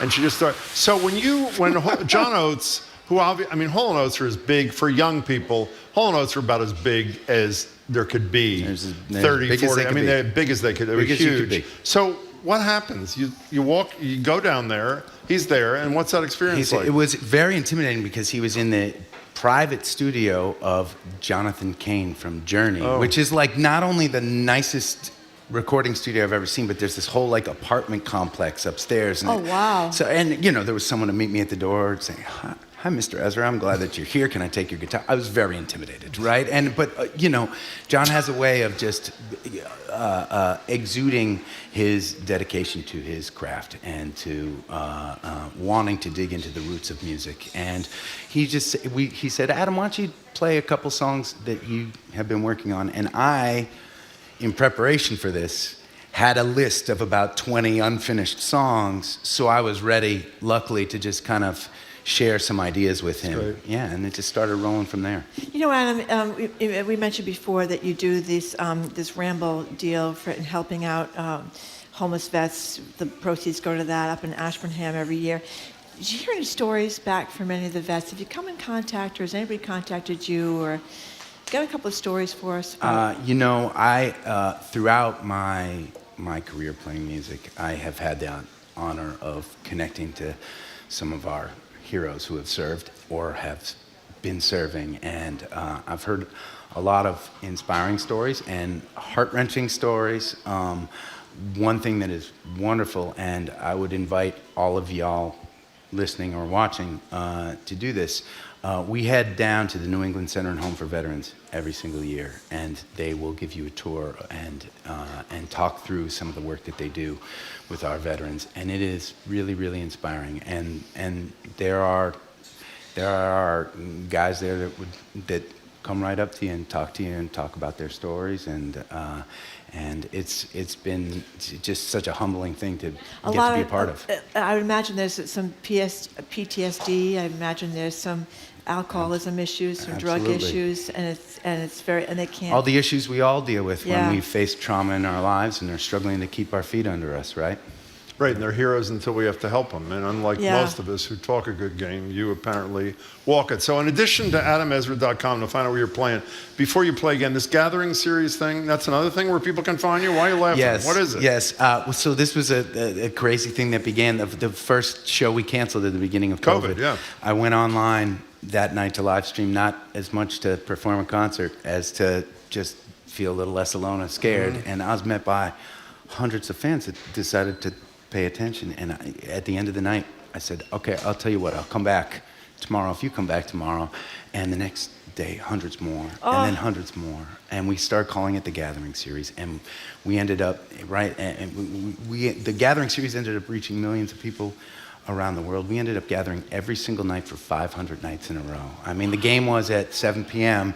Eastern time. No matter where I was or what I was doing, I had to figure out a way to get online and to gather. And it was just a way to keep the community together during a time of severe isolationism. And it was one of the most inspiring journeys I've been on as an artist. We still gather twice a week. Every Tuesday night at 8 p.m., I will gather from wherever I am. And so just go on your website and you'll find where it is? You can find out all about it from our website. So I hate to ask this before you play. Sure. Are you as good a guy as you appear to be? You're not like an a-hole in private, are you? I am a terrible person. This is all performance. I just want to be clear, because when you talk to somebody like it's you, all performance. What are you going to play for us this time? So I came to fatherhood late in life. Oh, congratulations. How old's the kid? I am 47 years old, and I have a 3-year-old and a 1-year-old, 3-year-old and 1-year-old daughters. Congrats. At home. And I have always been a songwriter, and that's the way that I help sort myself out. So I thought I would share with y'all the first song that I wrote after becoming a daddy. Oh, what's it called? Beautiful. It's called Lele. Fabulous. Lele, okay. Adam Ezra, gently put the mics down, and Marjorie will tell us how to find you again. Yep. Later this month, by the way, Adam's going to be recognized by the New England Center for Homeless Veterans with their Distinguished Service to Veterans Award. Just want to repeat that one. In the Ramble we talked about in August, raised $150,000. He's going to do a show tonight at the Concord, New Hampshire Chubb Theater as part of the Concord Sound and Colorful Festival. For more info, go to adamezra.com. And here's Adam Ezra again.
Absolutely great. Thank you so much. We've been listening to singer-songwriter Adam Ezra. He's got a show later tonight in Concord, New Hampshire, and another a little closer to us at City Winery in Boston on December 26th. For more information, go to Adam's website. That is adamezra.com. By the way, Ezra is E-Z-R-A, adamezra.com. Thank you again to Adam Ezra.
To you. And MIT Federal Credit Union, with memberships open to the general public, offering share certificates and certificates for retirement to help members reach their savings goals. Membership info at mitfcu.org, federally insured by NCUA. And Comcast Business, committed to providing connectivity for your business with network and cybersecurity solutions. Comcast Business, powering possibilities. Restrictions apply. To learn more, you can call or visit comcastbusiness.com.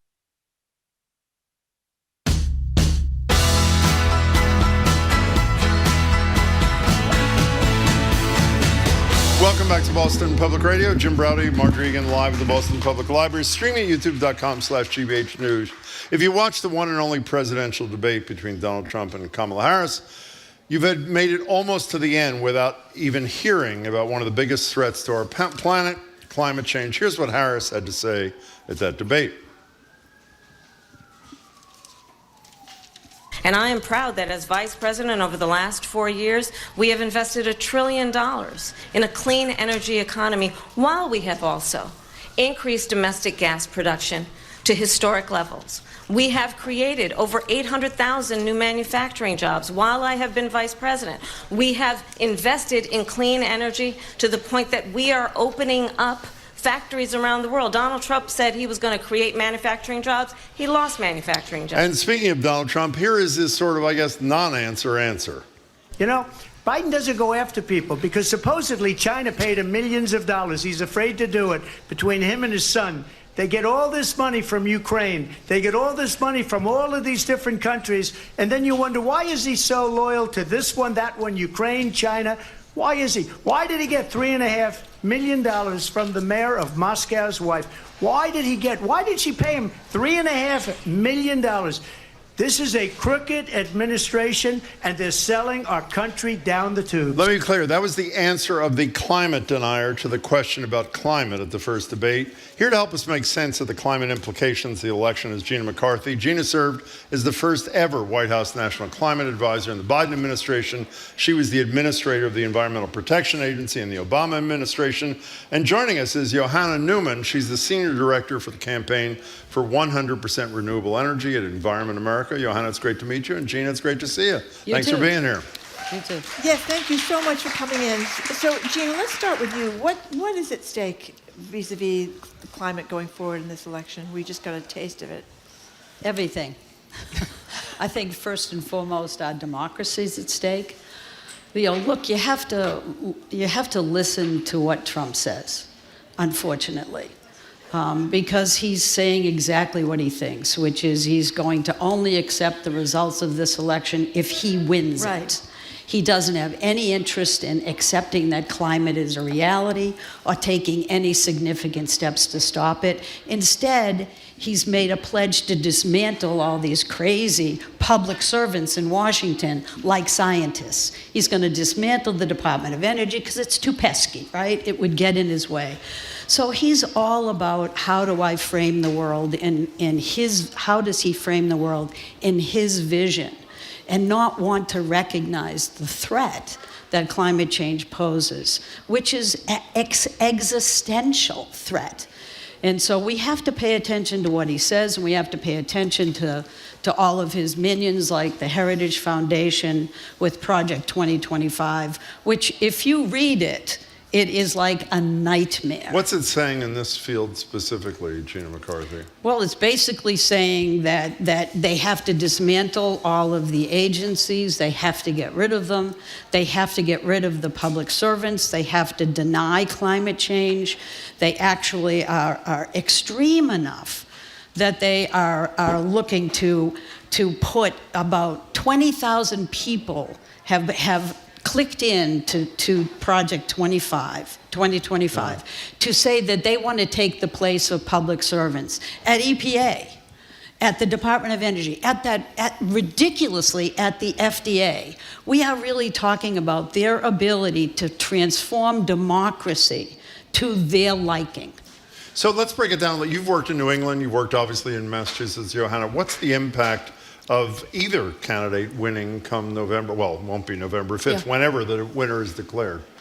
Well, if Kamala Harris wins this election, I think we're going to see continuity of some of the pro-clean energy, pro-climate action policies that the Biden-Harris administration has enacted over the past couple of years. Bless you. So we'll keep benefiting from having appliances become more energy efficient.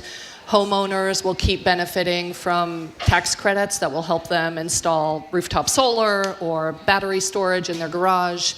And we'll see, finally, New England tap the vast offshore wind potential blowing off our coast to power our lives. If she's not elected, we have the governor here every month, and there's not a month that she doesn't talk about some climate initiative. She has the first, I don't know if she's called climate czar, but the first climate czar who looks at climate implications in every one of the departments. Does a state like Massachusetts have the ability to go it alone if the federal government becomes a climate-denying government? I think the United States is first and foremost that, a federation of states. And so I don't think we should all panic and move to Sweden if for some reason Donald Trump wins the election. States still have the ability to lead. We saw that in the first Trump presidency. There's no reason why that wouldn't be the case in a second Trump presidency. That being said, we need urgent action now. And we're going to get more of that urgent action if the federal government is an ally to leadership states rather than a hindrance to leadership states. You know, Gina, I know you worked for obviously both Obama and Biden, and obviously Biden, the Inflation Reduction Act, largest investment in climate change, addressing climate change in the history of this country. I was interviewing Senator Markey, who obviously cares a lot about the environment, a few months ago, and I'll paraphrase what he said. Governments and entities receiving money from the Inflation Reduction Act, and by the way, it became law with Kamala Harris's tie-breaking vote on the Senate floor as Senate President, better spend the money as fast as they possibly can because some of those wells are going to dry up otherwise. Do you agree with that? What I think he's referring to is if there's a change in administration. Yes, I'm sorry, of course, yeah. And I definitely agree that folks will try to dismantle this as much as possible. But if you look at reading this, the Inflation Reduction Act was $91 billion in private sector investment has been announced. We're talking about 646 projects. But the thing that doesn't keep me awake at night, that allows me to sleep, is that most of the money and most of those projects are in Republican districts. So you are now actually seeing Republicans sending letters and sign-on letters saying they are not dismantling the Inflation Reduction Act because they know that it's doing something good for their own constituencies. And that's how political people should be thinking, right? So I am comforted by that, but I think he will do everything humanly possible to actually figure out how we can get out of any international discussions. You know, the Inflation Reduction Act put the United States on the table at a time when a Republican Congress wouldn't allow us to spend any money internationally. And so there's still real challenges, and we're all at risk with Republicans because sometimes they're very willing to slit their own throats, right? But we have to step up, and we have to be talking about the people that have been served, the health that is improved, the water challenges that we all face, the air quality challenges that we all face, and start figuring out how to act as one country again. This is just ridiculous, the way we're behaving, and the way the Trump administration and Trump himself has figured out how to separate us for little to no benefit to any of us. When you were working in the White House and you would see a Republican who just voted against the climate initiative hold a press conference to announce the spending of the money from the bill that he or she had voted against, what was it? Look at the look in your face. What was your reaction? I mean, by the way, there's not one of those. There are dozens and dozens of those. They all were at ribbon Is that like an out-of-body experience? It actually, I enjoyed every minute of it. I enjoyed it because it told me that if you do things right, you can rise above this nonsense. And I am hoping that people can do that. I know that Trump will work his hardest to win, and he'll work after that his hardest to dismantle our democracy. But the United States has always been better and braver than that. Joanna, and we have to stand up. Joanna, one of the things we just had, pardon me? Johanna. Oh, Johanna, I'm sorry. I said That's it wrong. right, I apologize. One of the things that really was upsetting to me during the whole disaster down in Hurricane Helene and then Hurricane Milton, and of course Helene, we were talking before, we went on the air with Gina about incredibly that it went so far up to North Carolina and Asheville, North Carolina, a beautiful town, that this disaster and many people killed and people lost their homes and stuff. There was a reporter that was interviewing a woman in Florida who was in one of those areas where the homes were all demolished. It was just a nightmare. And the reporter said, "Well, are you concerned about, living in Florida?" She said, "Oh no, this is like 100-year storm, maybe 1,000-year storm." And the reporter said, "Well, actually, it was 2 weeks ago. The temperature of the waters in the Gulf, impacted by climate change, getting hotter and hotter and hotter, is part of the reason why this became so huge." So my point is that this has become a total political issue and a massive misinformation issue. Does it matter what just happened in North Carolina and Florida, or are we just still thinking that this is just not going to happen for another 1,000 years? Let's just pretend and rebuild. Every one of these storms is a disaster, and I think a wake-up call for many of the people who live there that extreme weather is going to get worse and worse and worse unless we do something about it.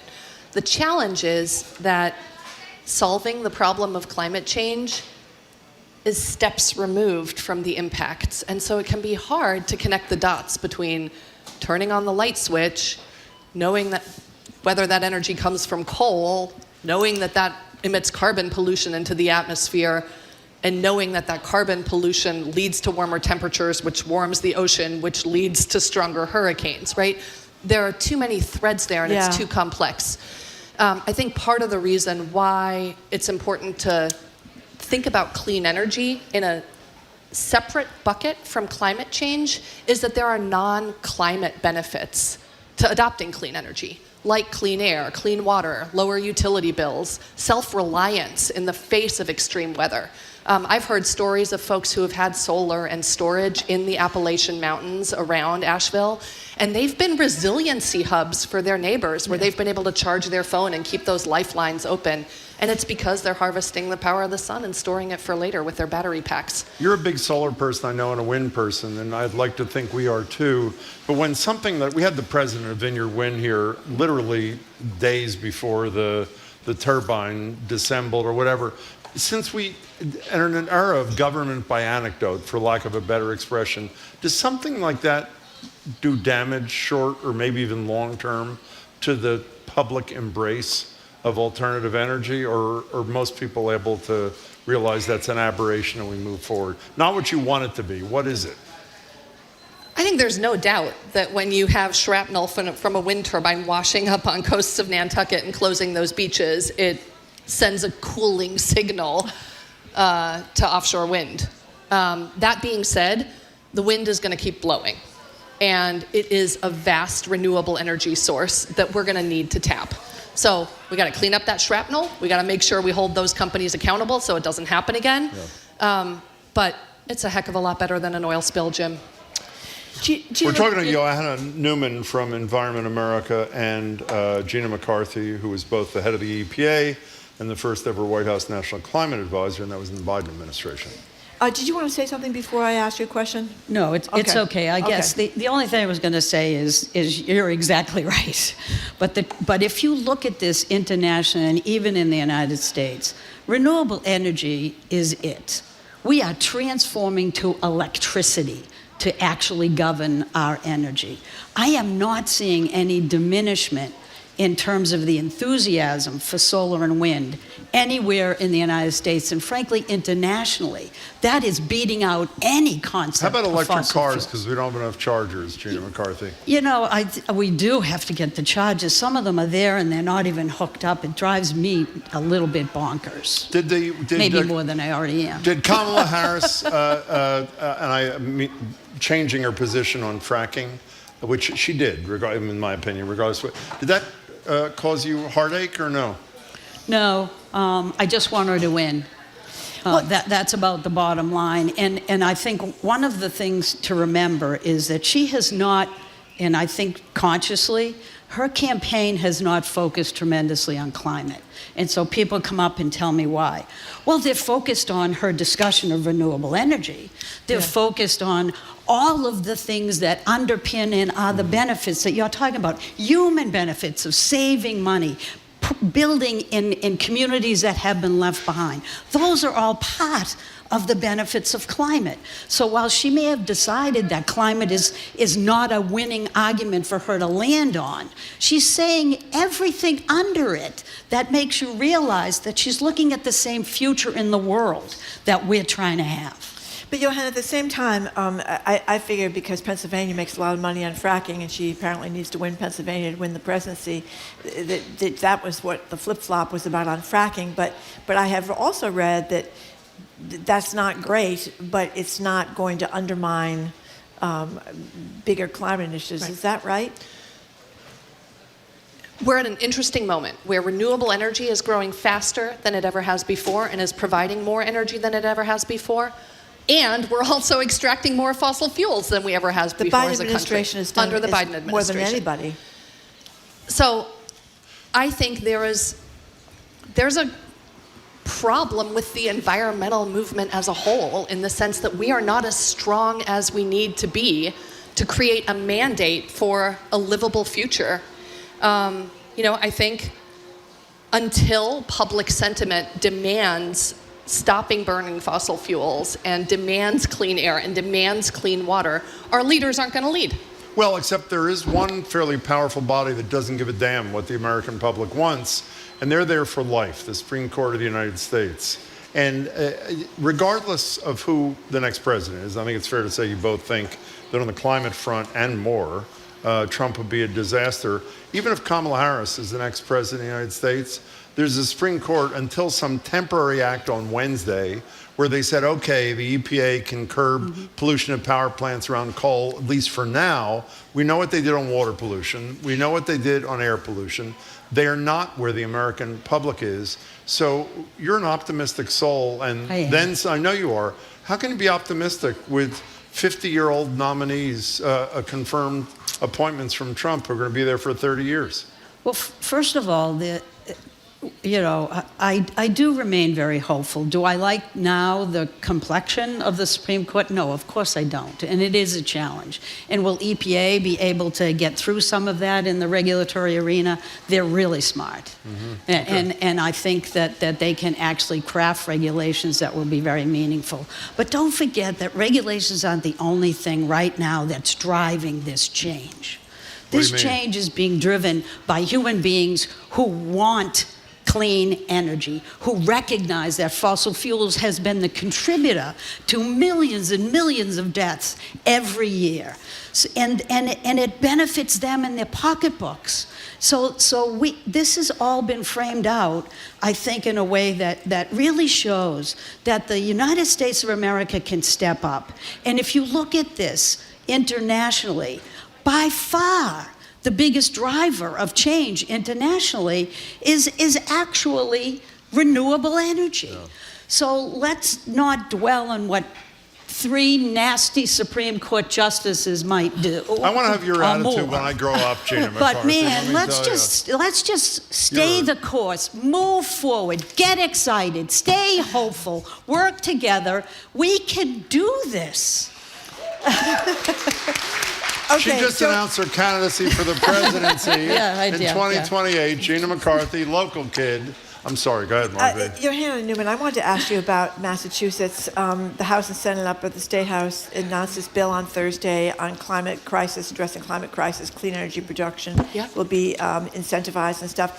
But there's no mention in this bill of stopping new fossil fuel infrastructure, which I know environmentalists had hoped for. So how big of a problem is that we're not, at least at this juncture, going to stop new fossil fuel infrastructure in the Commonwealth? Well, Massachusetts and New England should be really proud of the progress that they've made in transitioning to renewable energy. We are at the point where all of the coal-fired power plants in the New England region are either already shut down or slated for closure, with Merrimack in New Hampshire being the most recent one.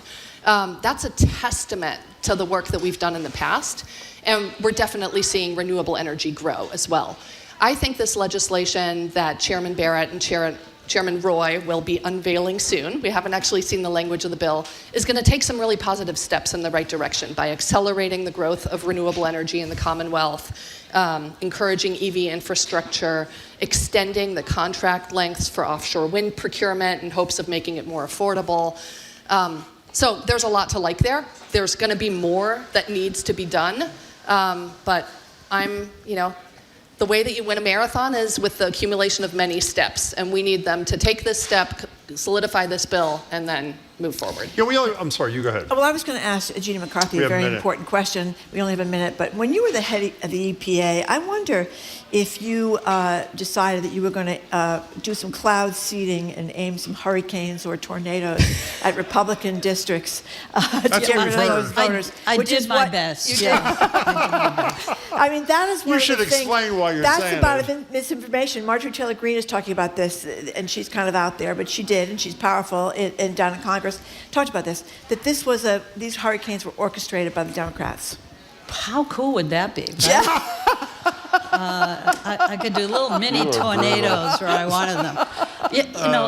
There is so much craziness, and it makes you wonder where people went to school. Yeah. Because when you hear stuff like that, it should be a fairy tale or a nightmare scenario, right? And just dismiss it.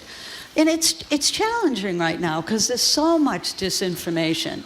People don't know who to trust or where to go. We know who to trust. And that's sad. We know who to trust. We're looking at you two. Don't disappoint us, okay? Johanna, it's great to meet you. And Gina, as always, it's great to spend time with you. Thank you very much. We really appreciate it. We have been speaking with Johanna Neumann, the Senior Director for the Campaign for 100% Renewable Energy at Environment America, and Gina McCarthy, the former White House National Climate Advisor and former Administrator of the entire EPA for Barack Obama. Thank you both for coming in. Coming up after a quick break, it is our text prompt of the day.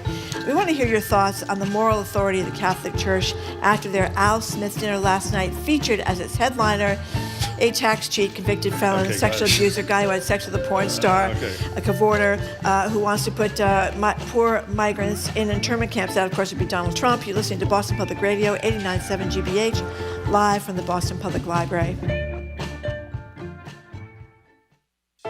It was a spirited debate. The Warren plan is a plan to build more housing and bring down costs. Senator Elizabeth Warren Attorney John Deaton. Mr. Deaton's plan is to say, let the private market fix it. The fundamental difference between Senator Warren and I is she believes that the government is the solution to all problems of society. If you missed the Massachusetts Senate debate from NEPM and GBH News, hear the replay Sunday night at 7 on GBH 89.7.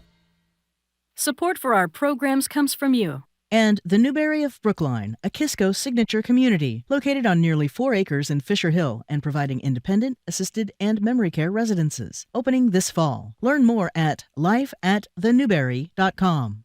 And Mass General Brigham Health Plan. Ranked number 1 in member satisfaction among commercial health plans in Massachusetts by J.D. Power for the 2nd consecutive year. Details at mgbhp.org/everyday. Welcome back to Boston Public Radio, live at the Boston Public Library, streaming at youtube.com/GBHs. We've been asking you all day to text us about the Al Smith dinner in New York last night. It's an election season tradition where the top 2 candidates for the presidency, just weeks before the election, typically get on stage and tell stupid jokes, all in the name of raising money for Catholic charities. Well, this year, the Vice President, Harris, decided not to attend. She was campaigning. She did send in a video.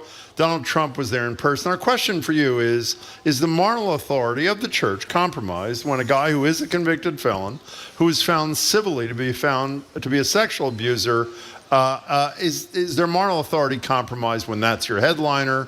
And do we really need to have candidates for the most important office in the world telling jokes about each other with 2.5 weeks to go before the election? I wonder what you think, Marjorie. We know what you think. What do the texters think? I have been critical of the church on many occasions, needless to say, but here's an anonymous texter who says the Catholic Church is actually the perfect group to host a sex offender. That's not good. They're referring, of course, to the sex scandal in the Catholic Church. A lot of people referred to the sex scandal in the Catholic Church. Another huge settlement the other day, almost $1 billion, by the way. Jerry in New Bedford says he thinks it's high. He was talking about auditing the legislature. We did that debate earlier in the show. Jerry in New Bedford says he thinks it's high time we audit the Al Smith dinner and the Catholic Church as well. And then Monique in Lowell says, was Hannibal Lecter not available? But I wanted to point out that there was this great editorial in National Catholic Reporter that talked about, there was a lot made of the fact that Kamala Harris was out campaigning in a swing state, I think she was in Wisconsin, I think so, and didn't come to the dinner. And this is the National Catholic Reporter's editorial that said the real scandal is that the good Catholic Cardinal Nolan of the great state of New York would not have had the courage to say this year that the current Republican candidate is a walking example of so much the Catholic Church finds repugnant in today's politics that he should have suspended the normal invitations. The real controversy is an event that touts its history of raising funds for society's most needy is going to host someone who is one of culture's greatest threats to that kind of caring. I thought it was great that they did that. Well, you know what's also troubling about this, and I admit I laughed for a second and I held myself back. Remember in the White House Press Correspondents' Dinner when George W. Bush was president, and he did a video joking about, we didn't find any weapons of mass destruction here, none under the desk, none there. Last night, Trump told a joke, I'm not going to play it, fairly funny about he really likes to come to any place in New York where he's not subpoenaed to come, which I laughed too for a second. He had some good jokes. You know who was sitting 2 feet away? Letitia James, the Attorney General of New York, who brought the action that led to that $500 million finding. It just, I think, gives people a really bad taste about what matters in American politics and principle. So let them raise money for good causes elsewhere, and I am with you, and I am with what's the name of that journal? The National Catholic what? National They Catholic made Reporter. a disgraceful decision. One last quick one from Marion Framingham. Trump's remarks are way off the mark, insulting and ignorant. As usual, he's blaming someone else for his poor performance. He claims Fox News wrote it for him. Cardinal Dolan should be ashamed of himself. By the way, I'm a practicing Catholic struggling with staying so. So there you go. By the way, one last related note. We spoke to the Attorney General the other day. There is a report in the Attorney General's office that speaks to sexual abuse from in the Archdiocese other than Boston that she says is awaiting permission to release by a judge. So we hope that is available to the public soon. Well, by the way, Cardinal Johanna that hosted this thing last night, when he was in Milwaukee, he did this deal to take $57 million and put it towards cemeteries in that diocese out there so he could shield it from money for people who were survivors. Sexual abuse survivors and wanting to get money for counseling and help with their lives. So I've never thought much of him either. But anyway. I'm Arun Roth. From Mattapan to Mashpee, there are people doing good works in communities all over the Commonwealth, and we want you to help us shine a spotlight on them. To nominate someone in your community for a Joy Beat feature, call 617-300-BEAT. Support for GBH comes from you. And Tools of the Mind, offering a bite of tools, professional development workshops empowering pre-K and kindergarten teachers with actionable strategies to propel children's self-regulation development. More at toolsofthemind.org. And the Massachusetts Office of Travel and Tourism. You can discover the secrets of the South Shore this fall and explore unexpected history, arts, and culture.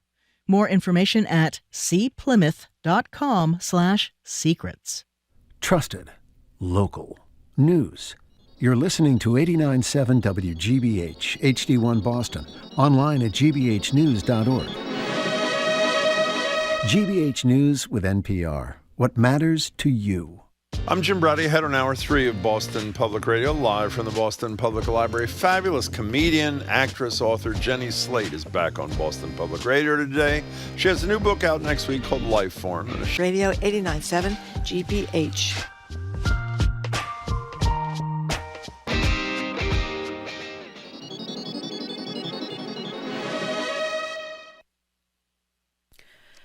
Live from NPR News in Washington, I'm Lakshmi Singh. A day after Israel announced its troops killed Hamas leader Yahya Sinwar in Gaza this week, Hamas is also now confirming Sinwar's death. Sinwar was a chief architect of last year's October 7th attack on Israel. But NPR's Hadil Al-Shalchi reports Hamas remains defiant. Hamas says it will not back down and that Israel's killing of its leaders will not end their movement or eliminate it. In a statement released Friday, the Hamas political bureau said that it was, quote, painful and distressing to lose its leader, Yahya Sinwar, but that he has now become, quote, an icon for the Palestinian people. Sinwar is the latest high-profile killing of a Hamas leader. In July, Ismail Haniyeh, Hamas's leader at the time, was killed in Tehran. And in August, the Israeli military said it killed Mohammed Deif, who was in charge of Hamas's military wing. Hamas did not confirm that killing. Sinwar's killing brings up the question of who will now take over Hamas and whether Israel and the militant group can move closer to a ceasefire and a deal to release the hostages still in Gaza. Hadil Al-Shalchi, NPR News, Tel Aviv. The race for president is playing out today in Michigan. Vice President Harris has several stops, but her campaign may intersect with former President Trump's this afternoon in Oakland County, northwest of Detroit. Trump's schedule also includes a rally in Detroit. He recently compared the city, derisively, to a developing nation. And Harris has taken advantage of the Republicans' disparaging comments about Detroit as she works to secure support in Michigan and other blue wall states. September was a mixed month for home building activity. NPR's Scott Horsley has the latest details from the Commerce Department. Builders broke ground on slightly more single-family houses in September than they did the month before, but overall housing starts were weighed down by a slump in apartment construction. Permits for future home building showed a similar pattern. A survey by the National Association of Home Builders finds builders' confidence has improved somewhat now that the Federal Reserve has started cutting interest rates. Mortgage rates have actually inched up in recent weeks, though, to an average of just under 6.5%. Stock in CVS is down as the struggling drugstore chain announced a change in leadership. CEO Karen Lynch is stepping down. She'll be replaced by David Joyner, who had been leading the company's pharmacy benefit manager. Scott Horsley, NPR News, Washington. Florida officials are urging hurricane survivors to be on the lookout for con artists posing as agents with the Federal Emergency Management Agency. The top state emergency official in Sarasota County, where Hurricane Milton made landfall weeks ago, is warning of reports of scammers flashing FEMA badges and asking residents for their financial information.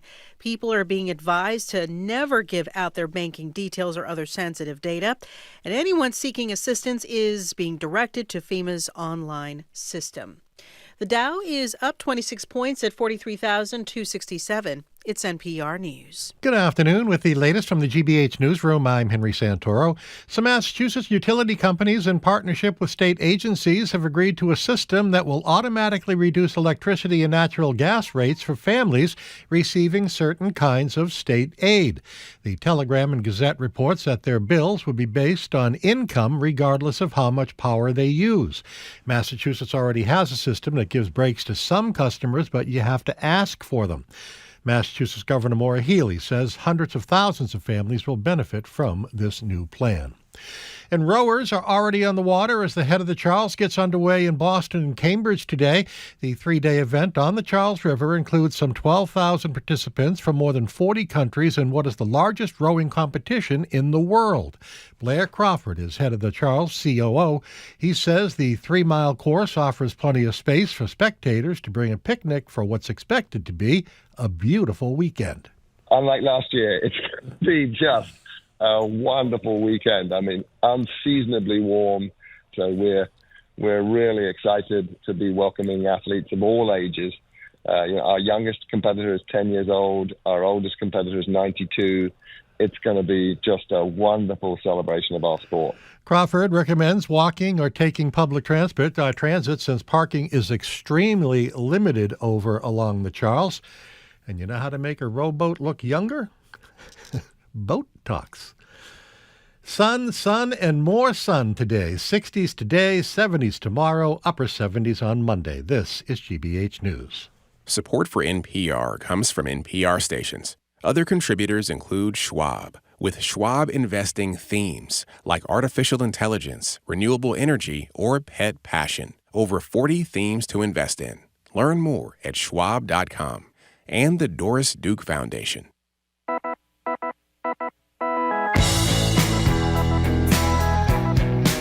Mr. Browdy, I am Marjorie Egan. Welcome to hour number 3 of Boston Public Radio, 89.7 GBH. Thank you.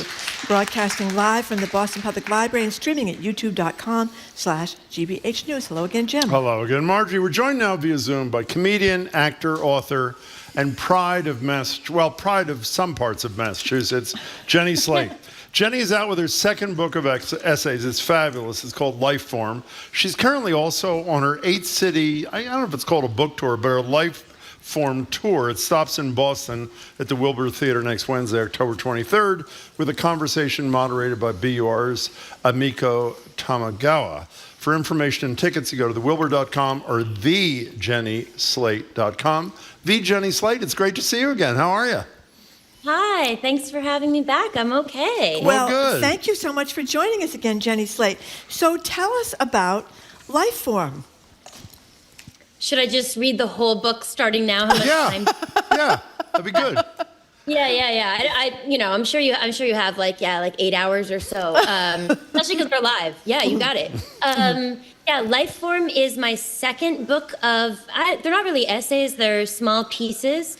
It is about roughly the last 6 years of my life, and the title is kind of like a 3-pronged meaning there. It's like the form of my own life. It definitely refers to my feelings of feeling like an alien life form sometimes, or just a life form in the universe. I guess we're all aliens. And of course, the life form that I grew in my body, who is now my daughter, Ida. How's Ida doing? She's great. I mean, I think she might have the best personality I've ever encountered. But I'm her mother, so I really like her a lot. I think she's perfect. I hear she likes you a lot too. Jenny, this is your. I don't know if you want. You said they aren't essays, so I hope. I see your 2 books, Little Weirds and this, as sort of memoirs. And I was reading the other night. You've had 2. Hillary Clinton has 5 memoirs so far. Are you planning 3, 4, and 5, or are you just taking it one at a time? I never plan a thing, honestly. And, it's weird. I don't actually think of them as memoirs, but of course they are archival. They are all pieces about my life and my experience. But the reason why I write them feels like so not the reason why you might write a memoir, I guess. usually I start to write them because I want to know what I seem to want to express. I'm like, I can feel the feelings. What does it look like on the page? And I seem to be the first person who is interested in what I have to say. But I don't think most people write memoirs for that reason. Well, I love the way you've done this, though, with the letters to the doctor, and toward the end of the book, you're talking about, don't leave me, doctor, don't go on vacation, don't send me to someone else, because you've written them these long, extensive letters. But I also love the fact, all of us who've had babies, it is a weird time when you are pregnant. And you talk a lot about the life form growing and how your pregnant body and how everything changed for you. So talk a little bit about that. Yeah, I mean, one of the things that shocked me, which is also so simple and sounds almost stupid, I'm saying it out loud, is that I was pregnant and I was still myself. I kind of realized that a lot of times I was looking at pregnant people and almost assuming that they had always been pregnant, like they were used to it. Of course, and then you kind of think like pregnancy for like basically 10 months, like that's so long. But my experience is that it's like both long and incredibly short, and a really short time to get used to something that is really strange. And I definitely wanted to just sort of like explore that and the ways in which it was connected to how I've behaved and how I've sort of seen myself always, and the ways in which it sort of changed me in new and ways that I didn't have comparisons for. By the way, these things that are not essays, whatever they are divided into 5 phases: single, true love, pregnancy, baby, and ongoing. And before we get to some, does Ida know what you do? Or is she old enough to know does she understand what you are? Do I understand what I am? Jim, you understand what you are, honestly. I'm gonna just U-turn that right back on you. No, she doesn't. I don't think she really understands what my job is or what I do. I've sort of tried to explain it to her, but it's like, when you talk too much to a toddler, she's so little. Too much. But I was on Sesame Street a couple of times, and the second time I got Elmo to send her like a little video.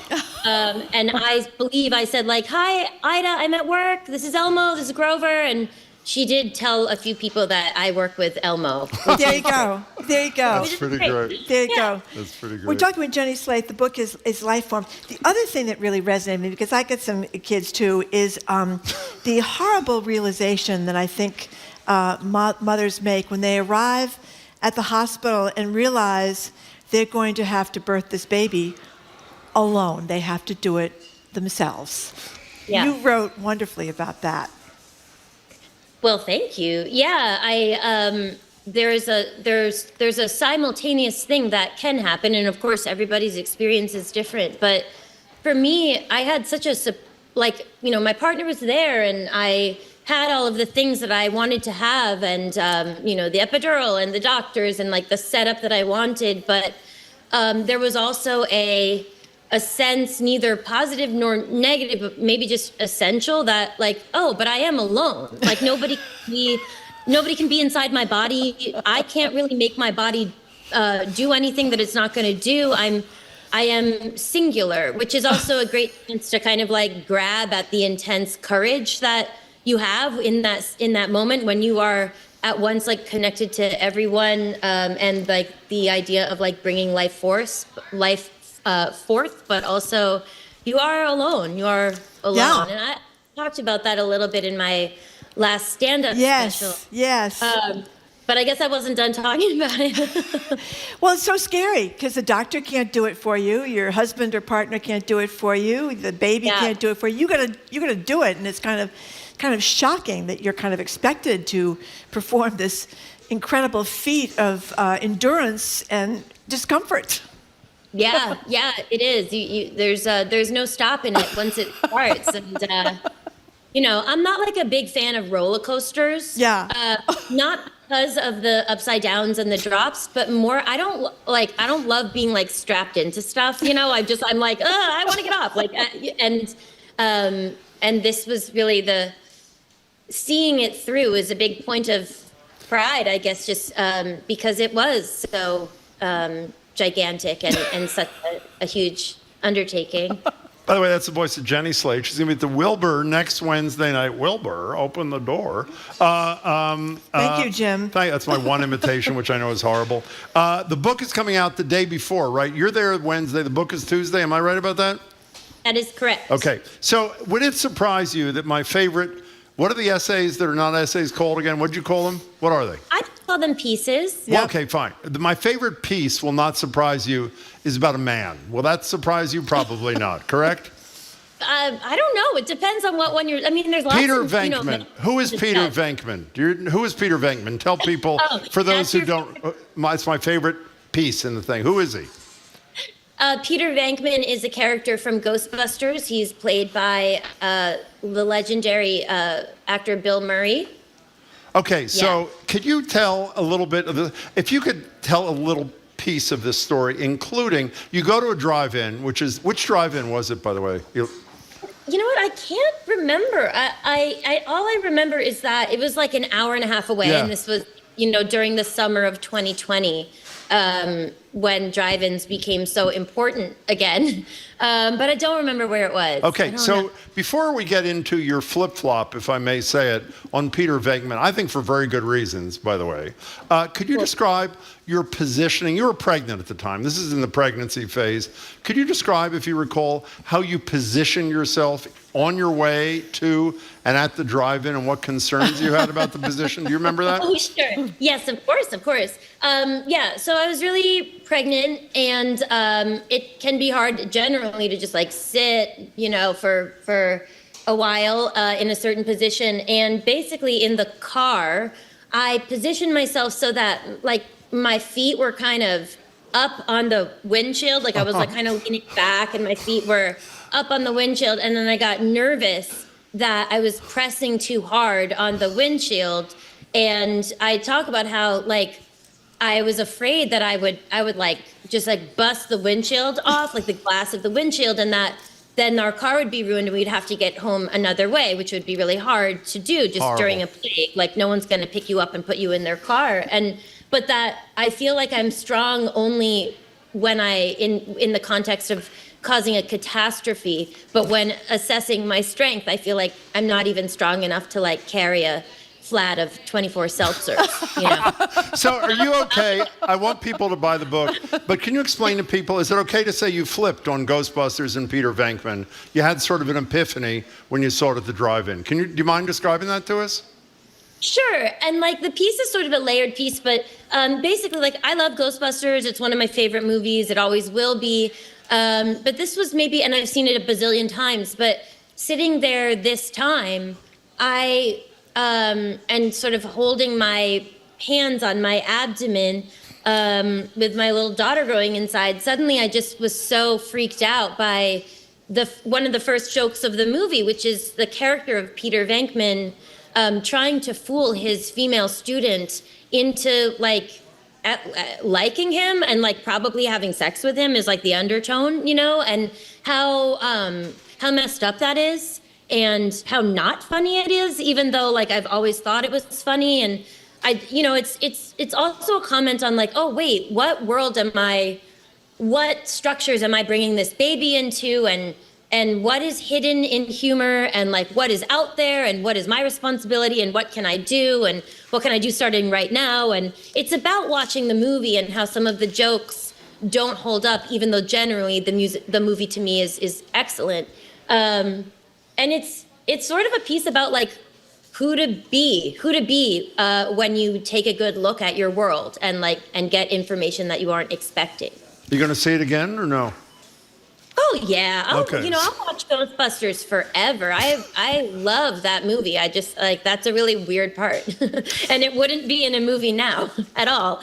And and I make the point in the piece that if I were looking at a newspaper and there was an article saying that a professor at Columbia was doing pseudoscience on his students in order to sleep with them, that would be, unfortunately, we've seen a lot of stories like that. We have seen a lot of stories like that. It would be categorically wrong and gross. We're talking to Jenny Slate. You know, in an interview in Vanity Fair, and the headline of which was Jenny Slate and the Other Side of Postpartum Depression, Letting Go of Shame, you touched on postpartum depression, but you also talked about, and you look so young, and you are so young, but you talked about worrying about being too old in your business when you're barely 40.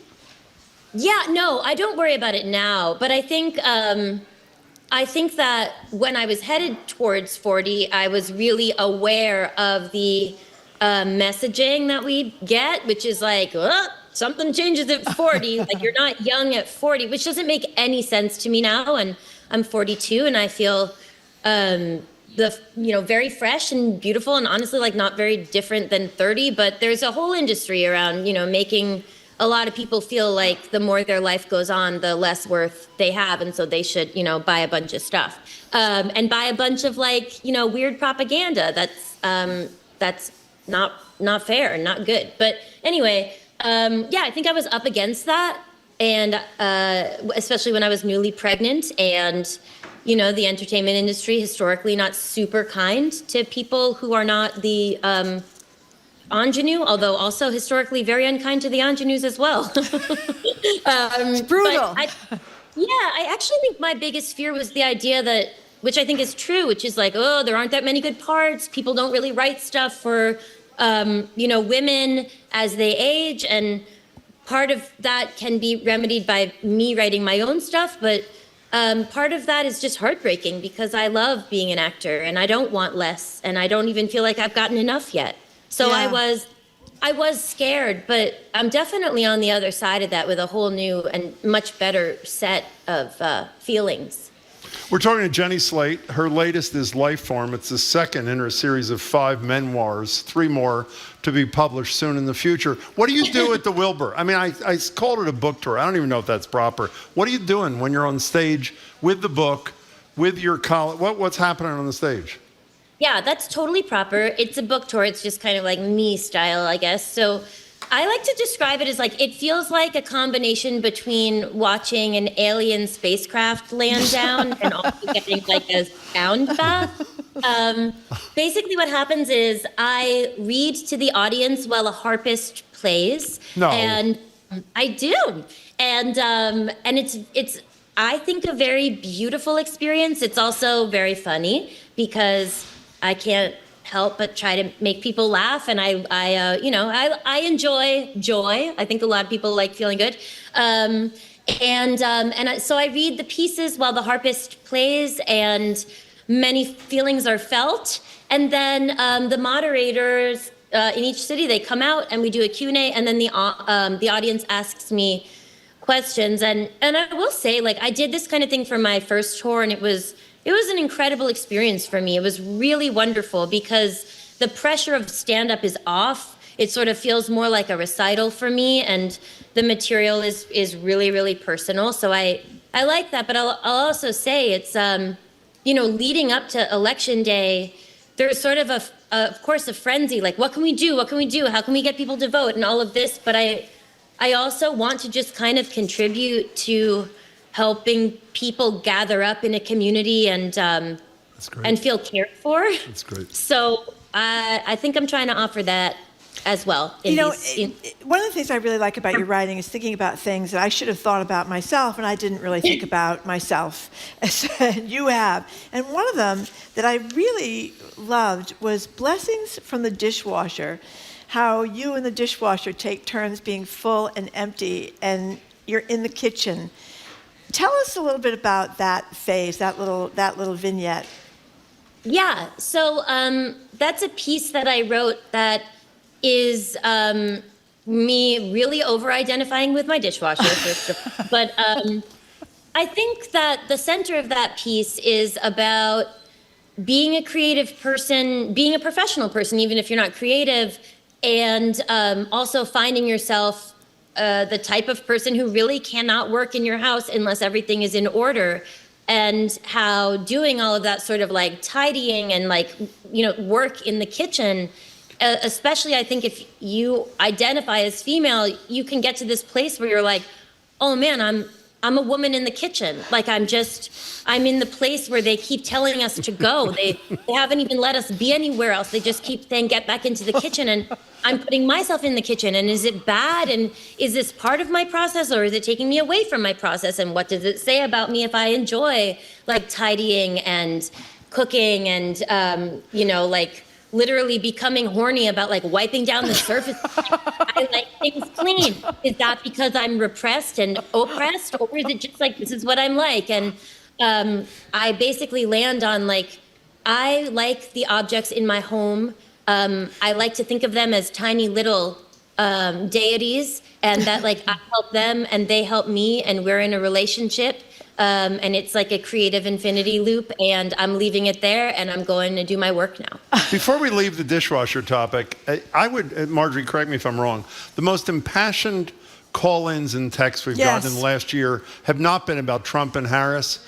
They've been about the anal way in which people want the dishwasher to be loaded and the conflict between partners. That's right. We've had the other half of your house, Ben Shattuck, on a few times. His most recent book is great. Is there tension in the Slate Shattuck household about how exactly to load the dishwasher, or have you reached a sort of a middle ground there, Jenny Slate?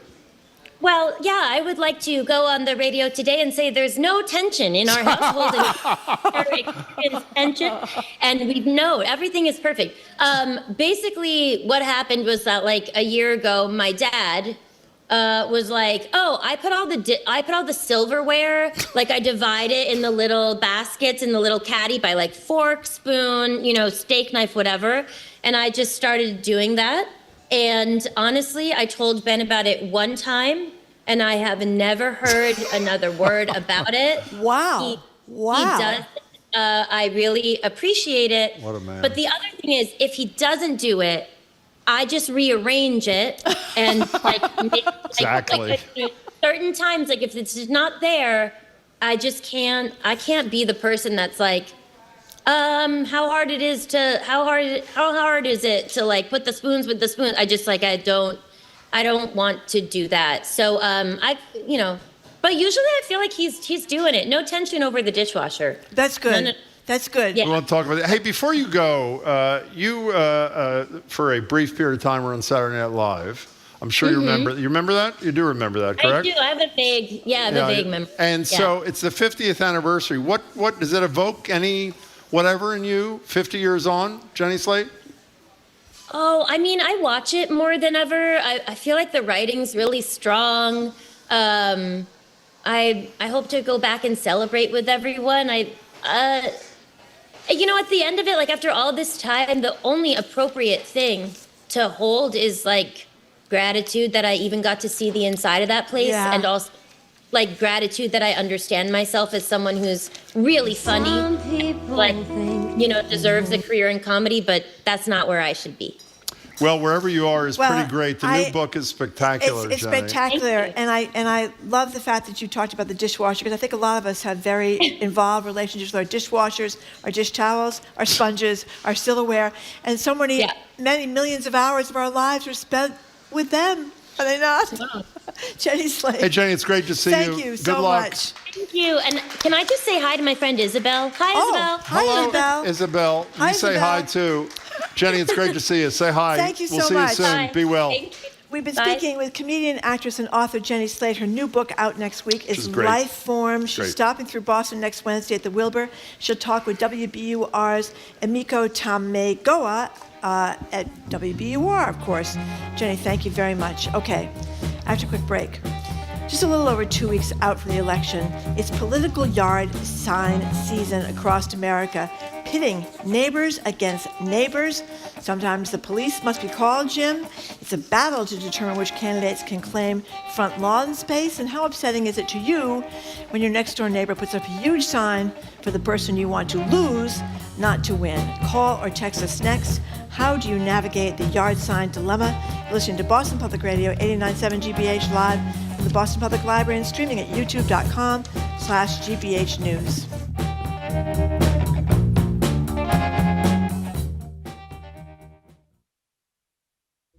I'm Arun Roth. Coming up on GBH's All Things Considered, we'll hear how the campaigns are making their final arguments for and against Question 1, the ballot measure to audit the Massachusetts legislature.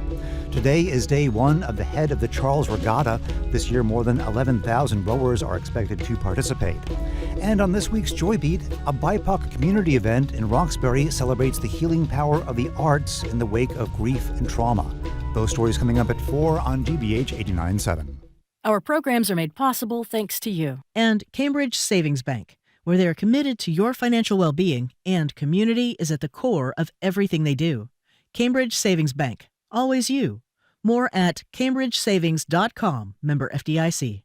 And Mass General Brigham Health Plan with Medicare Advantage plans featuring a new flexible benefits card to cover fitness and weight loss programs, healthcare transportation, and over-the-counter healthcare needs. mgbadvantage.org.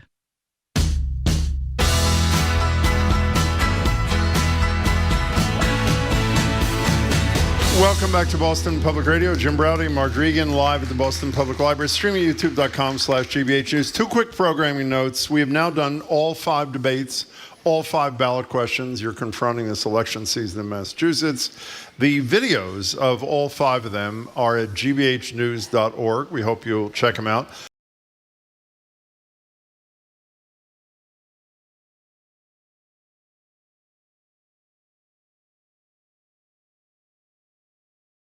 It's huge fun. And if you're not here, you might want to come on down. They start at 2 and go to 3. But for the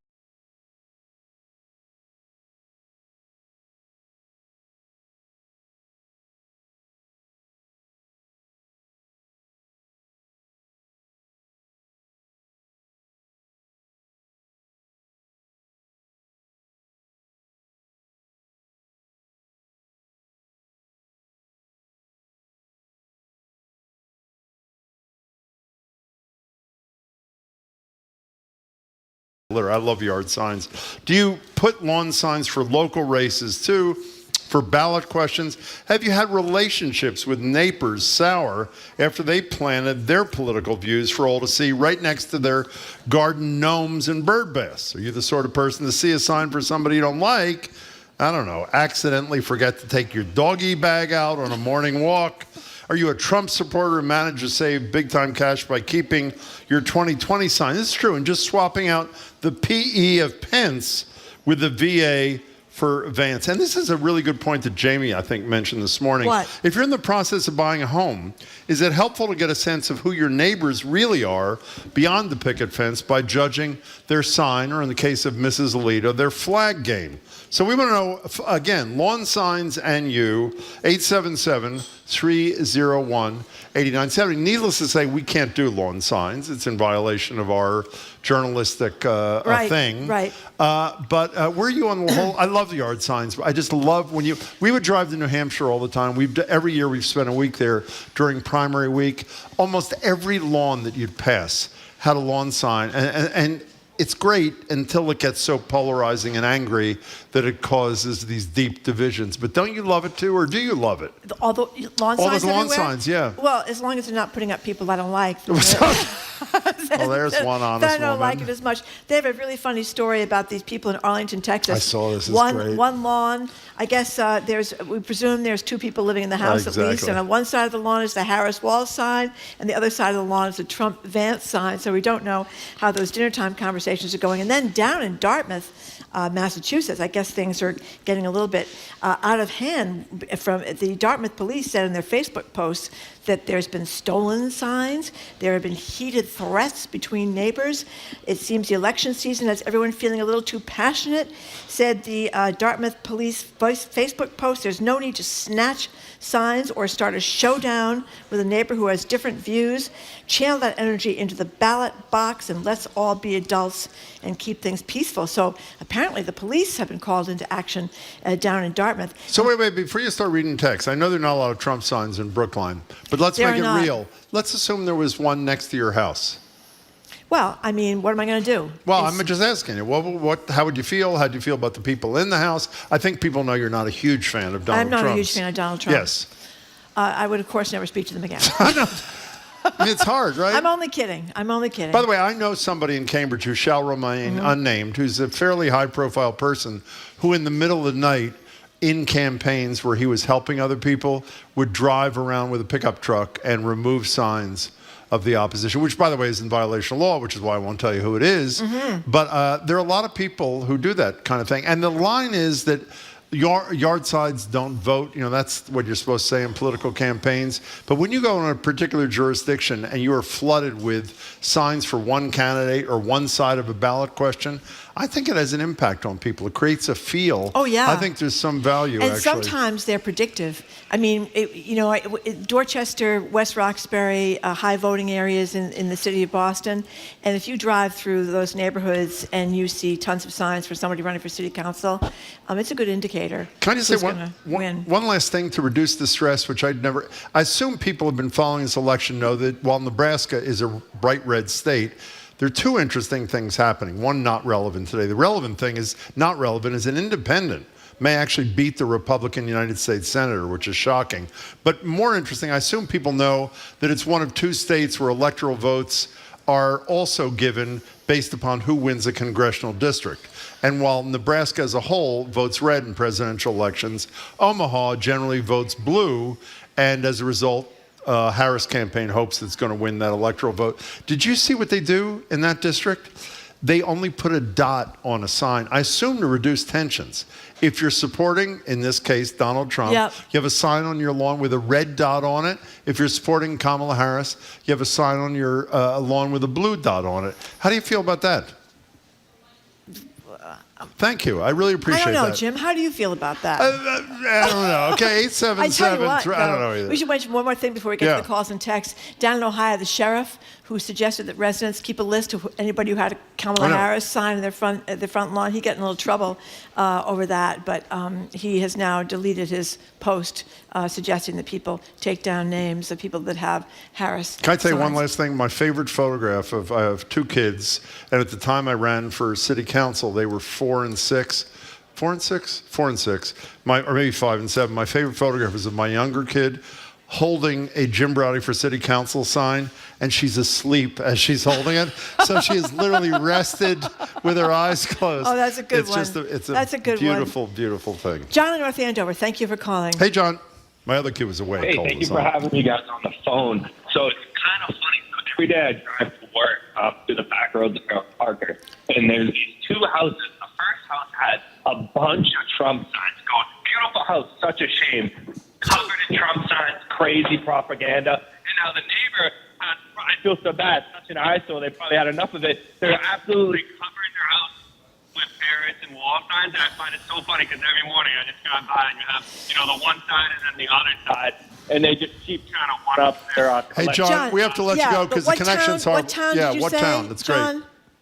What town? I'm in North Andover. You're in North Andover. Great. Okay, so in North Thanks Andover. for the call. That's a great thing. If people didn't hear that, he said one house is basically plastered with Trump stuff, and the house next door apparently wasn't crazy about it, so it plastered its house with Harris Wall stuff, which is pretty great. Here's Cynthia from Boxford. I put up a beautiful Dogs for Harris sign. Then my neighbor put up almost the same sign. Both were stolen earlier this week. I feel like that says it all. And somebody else was saying, Karen in Manchester, she said she just drove to and from Pittsburgh to visit her daughter all the way through central Pennsylvania, plastered with Trump signs. And there's a lot, that's where the race is extremely close in Pennsylvania. Well, do you know the great line? James Carville, who I assume people know is responsible in great part for Clinton's election and for It's the Economy Stupid. He's actually going to be with us on November 1st. We're pretty excited about it. Remember his great line about Pennsylvania? Pennsylvania, there is Philadelphia, there is Pittsburgh, all the rest is Alabama. Yeah. Which really, as a very Pennsylvania, nice. no, I think he meant it's a very conservative state, except in the two major cities. Diane from Milford says, I'm okay with regular yard signs, but the Trump signs that are huge banners, 12 by 6 feet, are too much. Well, you know what the signs, which are not lawn signs, that drive me nuts? What? When I was on the Cape a couple of Saturdays ago, the people who are on every single bridge with the Go Brandon sign, which I assume people know what that's intended to say, which to me crosses the line. Joanne in Fort Haven? Well, whatever. Fairhaven? Where are you, Joanne? I'm in Fairhaven. Well, Okay, sorry again. Welcome to the show, Joanne. Hi. Well, actually, right now I'm in my car on the side of the road with blinkers on, because I had to get through on this call. Do it. By the way, hello, Ishmael. Aren't you Ishmael? You were Ishmael down How in do New you Bedford. remember Down that? in New Bedford, we read Moby Dick, Jim. Well, we should say one of the Jim most fun things we insisted. ever did one day a year in the Whaling Museum in New Bedford. They read from beginning to end all of Moby Dick. One of the great honors we had 5, 7, 8 years ago. We got to be the first That's two right. readers, and we had a little bit of a spat about who should read the beginning. Guess who won? Whatever. But that was a Anyway, thrill, well, Joanne. Nice to see. I was a volunteer there at the museum, so I was in the front row. Anyway, there are 2 roads I can no longer drive by in a neighboring town, one in a neighboring town, one in Fairhaven. The one in the neighboring town, I counted it, 4 miles of road, 45 Trump signs. Oh, my God. What town? What town? Come on, tell us. Acushnet. Acushnet. Well, you never know what goes on Acushnet, I always say. And then a road in my town. At the corner, this man has a huge front yard. There are 5 Trump signs, 6 flags, a banner, and a cutout of Trump right in the middle. You mean like one of those Listen to cardboard Joanne, deals? by the way. She sounds like she's going to have a stroke. Yeah. Joanne, I'm glad you called. I'm sorry, go ahead. I was just saying it's like having an early Halloween display. Joanne, thanks for the call. By the way, Zoe, who's back in Brighton, said, Topsfield resident here, went to the fair last weekend and a number of people, mostly women, were walking around wearing shirts, and here's what was on them. I'm with the convicted felon. There was a vendor selling Trump merchandise, can't escape it, even at the nation's oldest agricultural fair. We talked about this before, the kind of co-opting the American flag, because a lot of people now, sadly, are associating American flags flying on the back of pickup trucks. Doesn't that upset you, by the way? Yes, it does upset me. They think it has to do with Donald Trump. By the way, are we breaking in this segment, or are we're going straight through? Okay. Susan in North Weymouth, you're next on Boston Public Radio. Thank you for calling. Hi. Thanks for having me. Huge fan. Thank you, You're multiple caller. So, Thank you so much. I have a sorting problem in my garage. I have Harris walls, placards, stickers, a hat, a T-shirt, and a sweatshirt that after Michelle Obama spoke, I thought I would do something. So that's what I did. But I'm afraid to put them out anywhere. I'm terrified, actually. I won't do it. That's a whole other issue with my husband. But so how I sort of cleanse myself from my hoarding situation is when I'm out driving and I go past one of those awful T signs, I gesture, I use raspberries, I just am the most hideous, horrible person that ever was. And I know nobody's seeing it, but I feel better. Hell of an admission. Susan, don't go away. Is the reason you say there's a thing with your husband, whatever, the reason you don't put it to signs is you're worried you're going to be harassed, or what's the concern? Oh, absolutely. Wow, that is horrible. That's horrible. I'm sorry to hear it. Susan, thanks for the call. We appreciate it. This text is a little bit confusing, but I think what she's saying is one of her friend's neighbors had all these Trump signs, Blue Lives Matter flags, all the other flags you can think of on the house. And when the house across the street was going to be listed, they asked if they could take all the flags down so that people wouldn't see all those flags when they were putting... I mean, when the house was up for sale across the street, they said to the neighbors, you're going to hurt our opportunity to sell our house? Yeah. Well, there you go. Huh. Where is that? Weymouth. That's one of the bridges where you see all the Trump signs. I know that. 877-301-8090. We're talking about lawn signs and you. Liz Ann, you're in a car somewhere. Hi. Hi. Hi. I got to turn the radio off. You do. Okay, I can read some text meanwhile. Yeah, read a text. Liz Ann, don't go away. When I see a Trump sign, I just don't get it. Really? My neighbor has one that says, Jesus is my savior, Trump is my president, and also one that says, God, guns, and Trump. Okay. They don't get that either. Liz Ann, take it away. Or not. I'm going to turn the... We're going to put you on hold, Liz Ann, while you turn down your radio, and after we take one other call, we're going to go right back to you, so be patient. Here's Kevin on the Cape. I had my Harris sign stolen off my lawn after only 36 hours. Meanwhile, a knuckle-dragging neighbor has a Trump sign that states, F your feelings. Wow, that's Wow. very nice. Wow. John and West. Dog eat dog down there in the Cape. Hey, John and Westford, how are you? Wow, I'm not going to the Cape. Did anybody mention cars? I've had my car vandalized twice, and a friend of mine at work, same thing happened. You're a Trump supporter, right, John? Yes, I am. Does that drive you? I mean, that is outrageous. So wait a minute. What kind of vandal? Because you had a Trump sign? Yeah, Somebody vandalized your car? Yeah, I had it. I don't know if it was a milkshake or something was thrown on it. I had a small Gadsden flag scraped off with a knife, went right into the bumper paint. That's horrible. And the other one, my friend's car was keyed. How's it make you feel, John? I mean, it's disgusting. I see it. There's a big banner. I found out it cost $10,000 to make it. It's on Route 3 before Nashua, and the thing was torn down twice.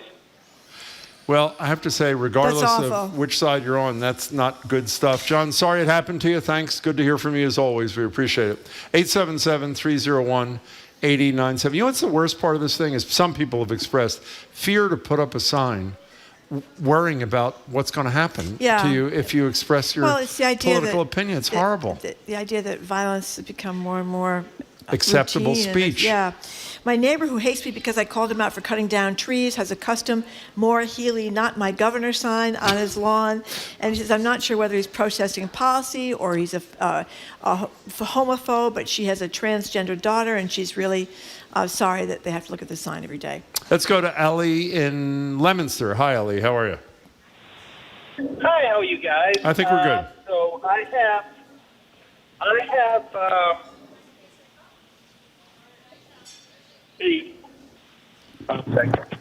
Oh, we're having some. You're having some. We are. Let's try that one more time quickly. You have what? Okay, sorry. It's okay. I have a Trump sign on my lawn that says, underneath it says, "Making America Great Again." So I think it's just awesome that, I have the sign. And my first sign on my front lawn was the Yes on 3 sign back in 2016 for transgender rights. What do you want to tell us about why'd you bring up the Trump sign? Has anything happened or what's up? Oh, no. The reason why I brought it up is just because it's on there. Okay. Well, that can't quarrel with that. Thank you, Ellie. We appreciate it. Good luck in the election. 877-301-8970. You look really intent looking at I do. I'm getting so many. I know. Texts so many texts. My kids love visiting mom in Florida because they've never seen so much crazy orange guy flair in their lives. Yard signs, car signs, flags. They can't believe it. Yeah, I haven't been to Florida in a long time, but last time I was there, you'd go by these rotaries down there, and people would be out with their pro-Trump signs. By the way, do you remember a friend of ours who's a big driver drove to Florida recently, I think from New Mexico or something, or Los Angeles, and he drove by the Villages. I think we mentioned this in the air. He texted us when he was at the Villages. The Villages, which is that place where everybody gets STDs, the old people, because they're apparently having a lot of fun down there. That's right. Historically, they were 100% Trump, were they not in the past? And he said there were at least as many Harris signs as there were Trump signs in the old Villages down there. Here's a good one for us with the ballot questions, Jim. What is it? A number of years ago, there was a gentleman in our town who always had strong opinions on ballot questions. If I was unsure which way to vote, I'd drive by his house, see what signs were on his lawn, then vote the opposite, says Diane in Lunenburg. Yeah, I know a couple of those people, too. Actually, here's one. My niece has a sign that says, I'm voting with Dick and Liz Cheney. That's a good one. That's Carol from Riverside. That's a really good one. Okay. Let's go to Melissa in Arlington. Hi, Melissa. Welcome. Hi, guys. Hi. Well, what an honor to be here. I'm a huge fan. Oh, you're so nice. Thank you. So I live in Arlington. Yep. Been renting half of a kind of two-family house for years now, and we have neighbors that moved in a number of years ago. So the house is split down the middle, basically. And just the other day, I pulled up in my driveway and saw a Trump sign in the top right window of our house. That's the other unit on the other side. And I just was overcome with, I just felt sick. I didn't know what to do. And we had never openly expressed our political views to each other. So I was freaking out, and I went online and got a a Kamala sign and put it in the window on the left side of the house. So now when you look up, the left and right windows are opposing, and nobody has said anything yet, but I'm kind of petrified of running into my neighbors in the yard now. I don't know what to do. Well, I thought you were going to say you were worried that because you're not a Trump supporter, passers-by or whatever would think that you were a Trump supporter. Is that part of the concern? Absolutely, yes. I was terrified that I would be associated with that my family would. Yes. Well done, creating. What's that? Go ahead. Listen. You go ahead. No, I was just going to say that I wouldn't have put up a sign normally. I just not because I don't think it's important, but just because I tend to keep my beliefs to myself. But I felt like I had to in that case just to make it clear where we stood. When you said keep your beliefs to yourself, it's easy for me to say since I have a radio show, luckily.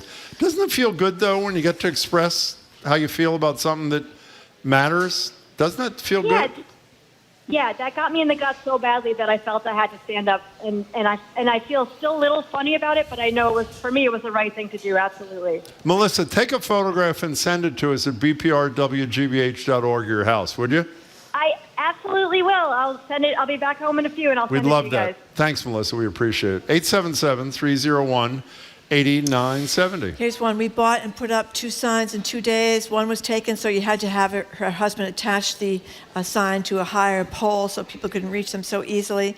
My nephew in Oklahoma was arrested for stealing a Trump sign. He said it was worth it. My favorite. He was arrested? He was arrested. That's what this person says. My favorite political. Well, she stole it, so maybe somebody, I don't know, maybe a cop saw him do it or something. My favorite political sign was in Kennebunkport. Says another texter. It was buried bold and said, "Dump Trump and I'm a Republican." I live in a state road in New Hampshire. I'm a Harris supporter living in what we call Trump Alley.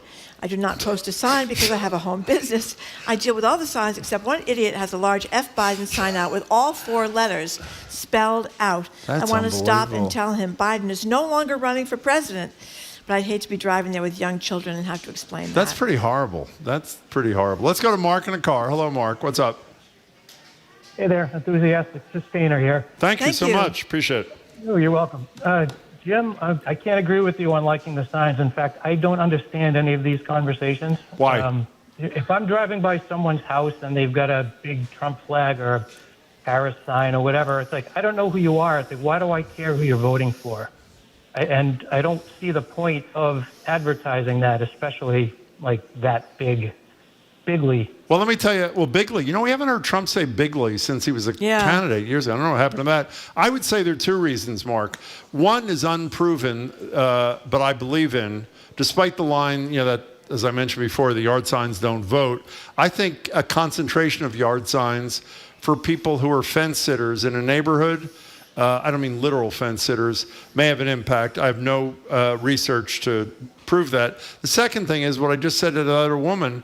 I find it, one of the reasons I love doing this radio show is you get to say what you feel about a lot of things, and those things you feel strongly about, being able to express them, at least for me, and I know for Marjorie, feels good. You don't think being able to express your opinion about a ballot question or a gubernatorial candidate, a presidential candidate, might make you or somebody else feel good? No, I have friends where I can have those discussions. Okay. I don't need to advertise. I mean, we have a private ballot for a reason.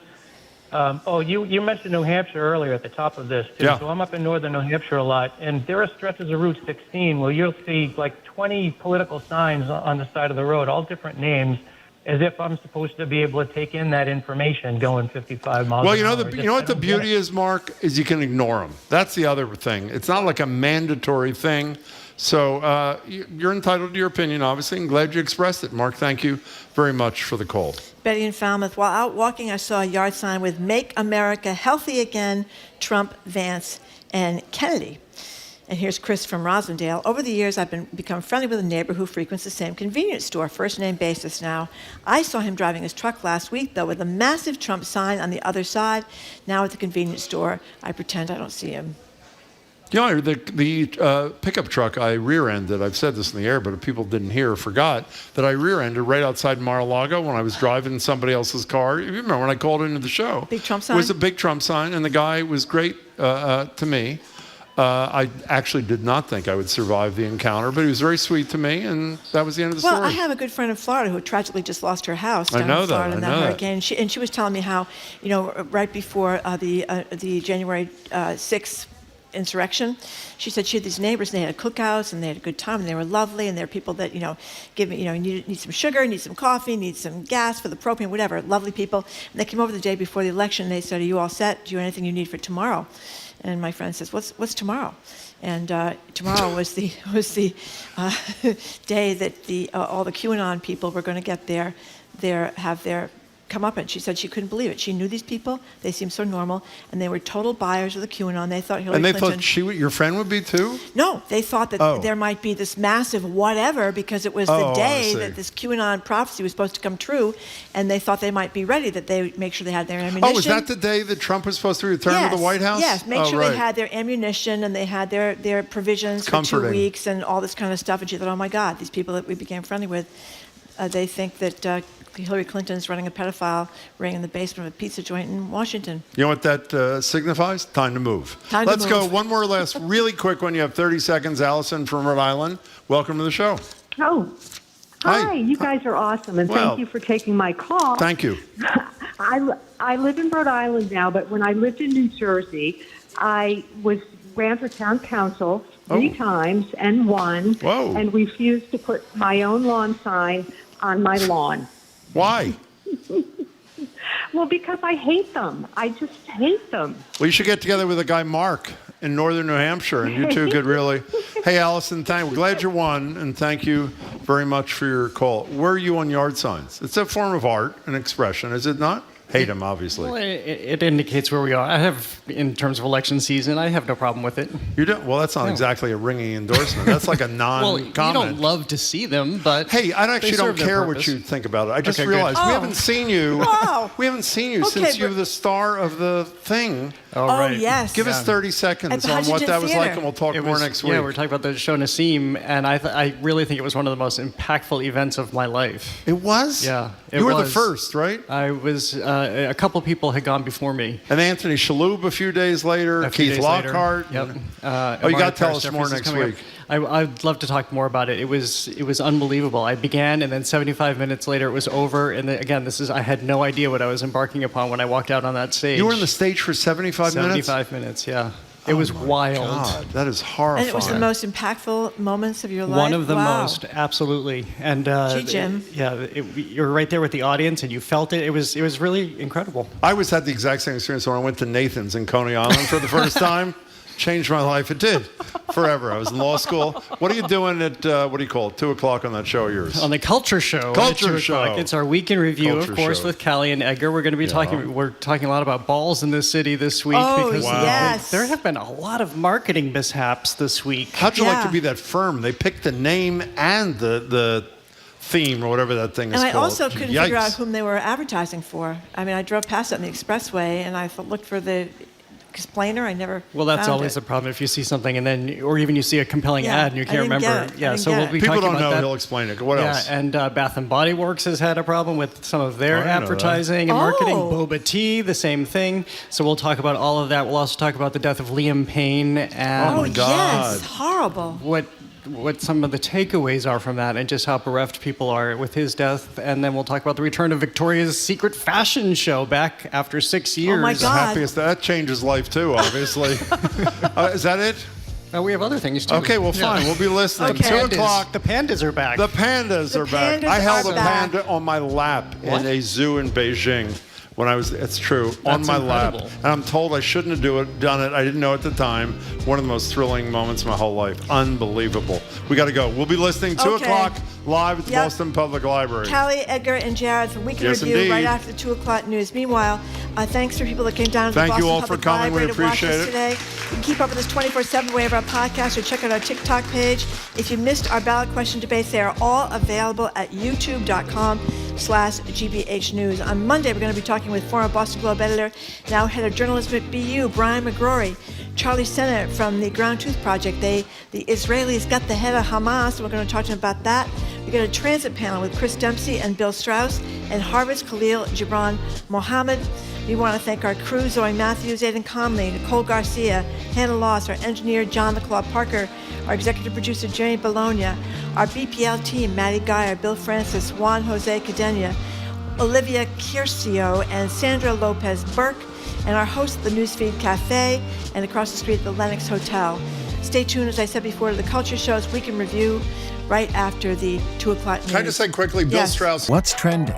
What's interesting? What's going on around town? We're talking all things arts and culture on The Culture Show, next on GBH 89.7. Funding for our programs comes from you. And Community Servings, creating access to the healthy nutrition that people need in order to improve their health and well-being for 34 years, serving medically tailored meals across all of Massachusetts. Learn more at servings.org. And the Peabody Essex Museum, presenting Salem's only collection of authentic objects from the 1692 Salem witch trials, now on view. For tickets, you can visit PEM.org. Trusted, local news. You're listening to 89.7 WGBH, HD1 Boston, online at gbhnews.org. GBH News with NPR. What matters to you. I'm Jared Bowen. Coming up on The Culture Show, it's our Arts and Culture Week in Review. First up, the National Women's Soccer League franchise. It made a dangerous play this week when it debuted in Boston. For starters, its name, Boss Nation, was universally panned. Then they added injury to insult with their slogan, Too Many Balls. Considered male-centric and transphobic, the league is now on the defensive, apologizing for being so out of bounds. From there, we look at the brief but influential life of singer-songwriter Liam Payne, who's died at age 31. The One Direction star helped to reinvent the boy band, creating one of the most definitive pop groups of his era. Plus, a painting by famed artist Norman Lewis is rescued from a condemned house on Cape Cod. And what's black, white, and ridiculously adorable all over? Pandas. That's all next on The Culture Show. The Culture Show is made possible in part by a generous contribution from the Fiducia Fund, proud to support this station's arts and culture programming. Live from NPR News, I'm Lakshmi Singh. The Biden administration says a Hamas leader who was killed in Gaza this week was the main obstacle to a ceasefire and hostage deal. Here's NPR's Michelle Kellerman. President Biden's national security spokesman, John Kirby, describes Hamas as, quote, a shadow of their former self right now. But they still hold hostages, including some Americans, and Kirby blames Yahya Sinwar for blocking a hostage and ceasefire deal. His death does provide a unique opportunity here to try to take advantage of where we are with Hamas, where Israel is with Hamas, and see if we can't get a ceasefire in place. That will be the task of Secretary of State Antony Blinken, who's expected to travel back to the region soon. Meanwhile, Hamas is sounding defiant, saying the hostages won't be released until Israel stops what it calls the aggression in Gaza. Michelle Kellerman, NPR News, the State Department. The presidential campaigns converge today on the battleground of Michigan, but NPR's Tamara Keefe says the Democratic vice presidential candidate Tim Walz heads to Martin, Nebraska with an eye on Omaha. Omaha is known as the Blue Dot because it's a left-leaning island in an otherwise decidedly red state. Ryan Wilkins runs a grassroots group called Blue Dot Energy. We knew we had a unique opportunity in Omaha to pick up that electoral vote, and there's even a scenario in which that electoral vote could be decisive. This weekend, he's hoping to get 1,000 people out to Omaha's largest park to form a giant human blue dot. And he's out with a rap that's like Hamilton meets Hot Dish. All those dots became a drizzle, the drizzle became the storm. Other Omaha Democrats have made more than 10,000 blue dot yard signs. Republicans have responded, putting red maps of Nebraska in their yards. Tamara Keith, NPR News. The Texas State Legislature will hear Monday from a death row inmate who was nearly executed last night. Robert Robertson was convicted of killing his young daughter in 2002. He would have been the first inmate in the U.S. to be executed for shaken baby syndrome. But Robertson's lawyers and some medical experts have since concluded the child was not fatally abused, but rather suffered complications from pneumonia. Both Democratic and Republican lawmakers in Texas also came to Robertson's defense in light of what they described as outdated scientific evidence. Democratic State Representative Joe Moody tells NPR about the reason for issuing a subpoena for Robertson's testimony. We will be bringing Robert to the Capitol on Monday. to testify to the committee. He will be there in person, and we'll have an opportunity to hear his story. Brian Morton, who detected in the case, said back in 2002, he said, I didn't see Robert. I didn't hear him. Well, on Monday, we're going to see him and we're going to hear him. He says all other avenues to spare Roberson's life failed. The subpoena does not ensure Roberson avoids execution, but it buys him time. You're listening to NPR News. Good afternoon. With the latest from the GBH Newsroom, I'm Henry Santoro. U.S. Senator Elizabeth Warren and her Republican challenger John Deaton took part in a debate last night hosted by GBH News and New England Public Media. One topic they hit on was the war in Ukraine, with Deaton accusing President Biden and Democrats who've supported aid for Ukraine of lacking a roadmap. I was in the Marine Corps for 7 years. I taught generals and admirals at the Naval War College. And as a military trained officer, I can't tell you what our plan is in Ukraine because I don't think we have a plan. Warren, meanwhile, says that continued support for Ukraine is necessary to protect Europe and democracy in general. Anyone who thinks that we can turn just our backs on Ukraine and that Vladimir Putin won't take the whole country, and after he takes that country, take another and another and another, is just kidding themselves. Warren is seeking her third term in the Senate. Deaton has not held elected office. CVS Health has parted ways with CEO Karen Lynch. A statement from the company today says that Lynch has stepped down after a turbulent tenure at the Rhode Island-based company. Longtime executive David Joyner has taken over the position after the company repeatedly missed earnings targets and upset shareholders. Lynch's departure also comes less than a month after CVS said it would cut 2,900 jobs as part of a $2 billion cost-cutting plan. A lot of sunshine in store this weekend. 60s today, 70s tomorrow and Sunday, and then upper 70s by Monday. This is GBH News. Support for NPR comes from NPR stations. Other contributors include Organic Valley, a dairy cooperative of small organic family farms that is dedicated to protecting the land and all the plants and animals that live there. Learn more about Organic Valley at ov.coop. Support for GBH comes from you. And Music Worcester, presenting Vladimir Fung performing Bach's Unaccompanied Cello Suites Saturday, October 26th at Mechanics Hall as part of their Bachtoberfest weekend. More at musicworcester.org. And the Massachusetts Office of Travel and Tourism. You can discover the secrets of the South Shore this fall, including the oldest continuously inhabited street in America, America's first lighthouse, and more. See plymouth.com/secrets.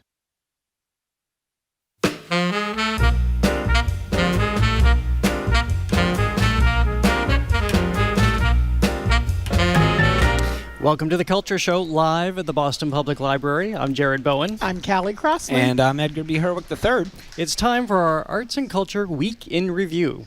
Here's what it sounded like. So the team hasn't even stepped onto the pitch yet, but Boston's women's pro soccer franchise already playing defense. Yes, they are apologizing for the controversial marketing campaign that uses crass humor to reveal their team name. A Canadian take on bubble tea is brewing controversy. There's an issue of taking something that's very distinctly Asian in its identity and quote-unquote making it better, which I have an issue with. This candle has been pulled off shelves at Bath & Body Works after some controversy. We are back. It's the Victoria's Secret Fashion Show 2024. The iconic global runway show returns. The Liam Payne death at just 31 years old, the One Direction star, this has really shaken up a lot of people around the world, obviously his loved ones, family, and friends, but also millions of One Direction fans around the world. Well, nearly a year after the National Zoo said a tearful goodbye to its resident giant, pandas it welcomed two new bears today. Bao Li and Qing Bao will be the first bears China has sent to Washington in 24 years. Bao Li, the third generation in his family to live at the zoo. Well, as you just heard, it was a rough rollout for Boston's new women's soccer team, now getting backlash for their Too Many Balls ad campaign. From there, it's not easy being green if you're Elphaba, as Wicked star Cynthia Erivo has an admonishment for fans. Bath & Body Works' winter-themed candle gets pulled for evoking the Ku Klux Klan. Plus, after a 6-year hiatus, the Victoria's Secret fashion show returns. But was its commitment to inclusion reflected on the runway? Liam Payne of One Direction dies at age 31. We look at how he helped to redefine the boy band and its pandemonium at the National Zoo. But first up, the National Women's Soccer League is on the defense after fumbling the debut of its new marketing campaign. I think people probably have heard a lot about it. They saw a lot about it, especially if you were driving and you saw billboards. But so people have a little bit more understanding of how they were launching into their new identity, launching into the league. Here is a bit from their now delisted promo commercial, again for the National Women's Soccer League team, Boss Nation. Boston, the city of champions, a legacy filled with trophies, banners, rings, and balls. Old balls, new balls, steel balls, cold balls, even goat balls. Wait, what? Yeah, Boston loves its balls. But maybe there are too many balls in this town. So let's add a new chapter to our city's legacy with new idols, new dreams, and a new league to cheer for, the National Women's Soccer League. Yeah, so Boss Nation would be entering the league in 2026, but they're really getting up on their feet and with talking about male genitalia, and this did not work for them at all. I think this was a local advertising firm too, Colossus Creative in the South End here in Boston, created this ad campaign, which was videos, it was merchandise, it was the billboard, and people took a lot of offense to this, saying, first of all, this is supposed to be uplifting women. Secondly, this is not at all inclusive when you consider the LGBTQ community, so this backfired in a big way. Yeah, it makes you wonder who's sitting at the table. Sometimes we complain that there's too many focus groups or whatever. Yeah. I think this was one that probably could have benefited from just one more, or perhaps 2 or 3 more, and maybe some people who are not so inside, because sometimes, as I've found, you're inside your head about it and it seems cool. I also thought when I heard it at first that they were sort of going for the mass hole vibe. Do you remember that ad? Yeah. Online, however, not on broadcast. That was pretty, let's say they used some choice words, but it was hilarious about a ballot question regarding transgender rights. And they used the word mass hole and then urged voters not to be an a-hole. So I thought they're probably trying to be edgy, crafty, that kind of thing. But you have to be so careful. And again, even the mass hole one was online. Yeah, I mean, obviously they're trying to. It is definitely edgy, and it's attempting to be humorous, which we know is already. You're in dangerous territory if you're taking a swing trying to be humorous, because humor is it's a tough thing to get exactly right. Universally. Yeah, yes. Like on the one hand, I see where they're coming from. Look, it is the one thing that they're kind of right about it is a crowded sports town. This is a new brand. They're trying to get attention. They're trying to do something to sort of grab you and say, hey, this is coming here, And they also, the Boss Nation name, that did not come off very well. People were just kind of like, they were like very meh. Although, like, what do you do with sports names is hard. I think to me, the problem with that was they were like, no, but it's like an anagram of Bostonian. And then you stop and you think about it, you're like, this is all very complicated. Yeah. Like, just say it's Boss Nation and be done with it. Don't say it's an anagram. But yeah, like, I mean, I understand where they're coming from. For me, like, and here's the thing, me personally, I'm not offended by it, right? Either because it's crass, but I'm a cis male, like, it's pretty clear that there's a portion of the population that this hit the really wrong note with, and I think they've done the right thing, which is come out and unequivocally say, we're sorry, we didn't mean to hit that note. Bad on us. Well, it's always interesting to see how this is dissected later on, too, or how it's played out, because the National Women's Soccer League Player Association executive director said, I hope it's a joke with the real name and campaign, again, going back to Boss Nation, people not liking that either, but with a real name and campaign rolling out soon. That is not likely. This was the campaign that we just saw, and why would you want to make a joke of something where you're launching? Edgar, I'm with you until I did the deeper dive and understood, especially when you consider the trans players who are in this league, and the offense that they certainly took to this. I thought, okay, it's cheeky, it's provocative, but this is something that comes down the road. This is something that goes further after you've established yourself already and maybe the second or third wave of trying to drive publicity, but not when you're trying to launch into this. And again, go back to uplifting women in sports and the women's soccer league, and to belittle other people and try to take other people down, even if they're in on it. If Tom Brady really was, I don't know if he actually recorded that for them or they lifted it, but it just didn't make sense out of the gate.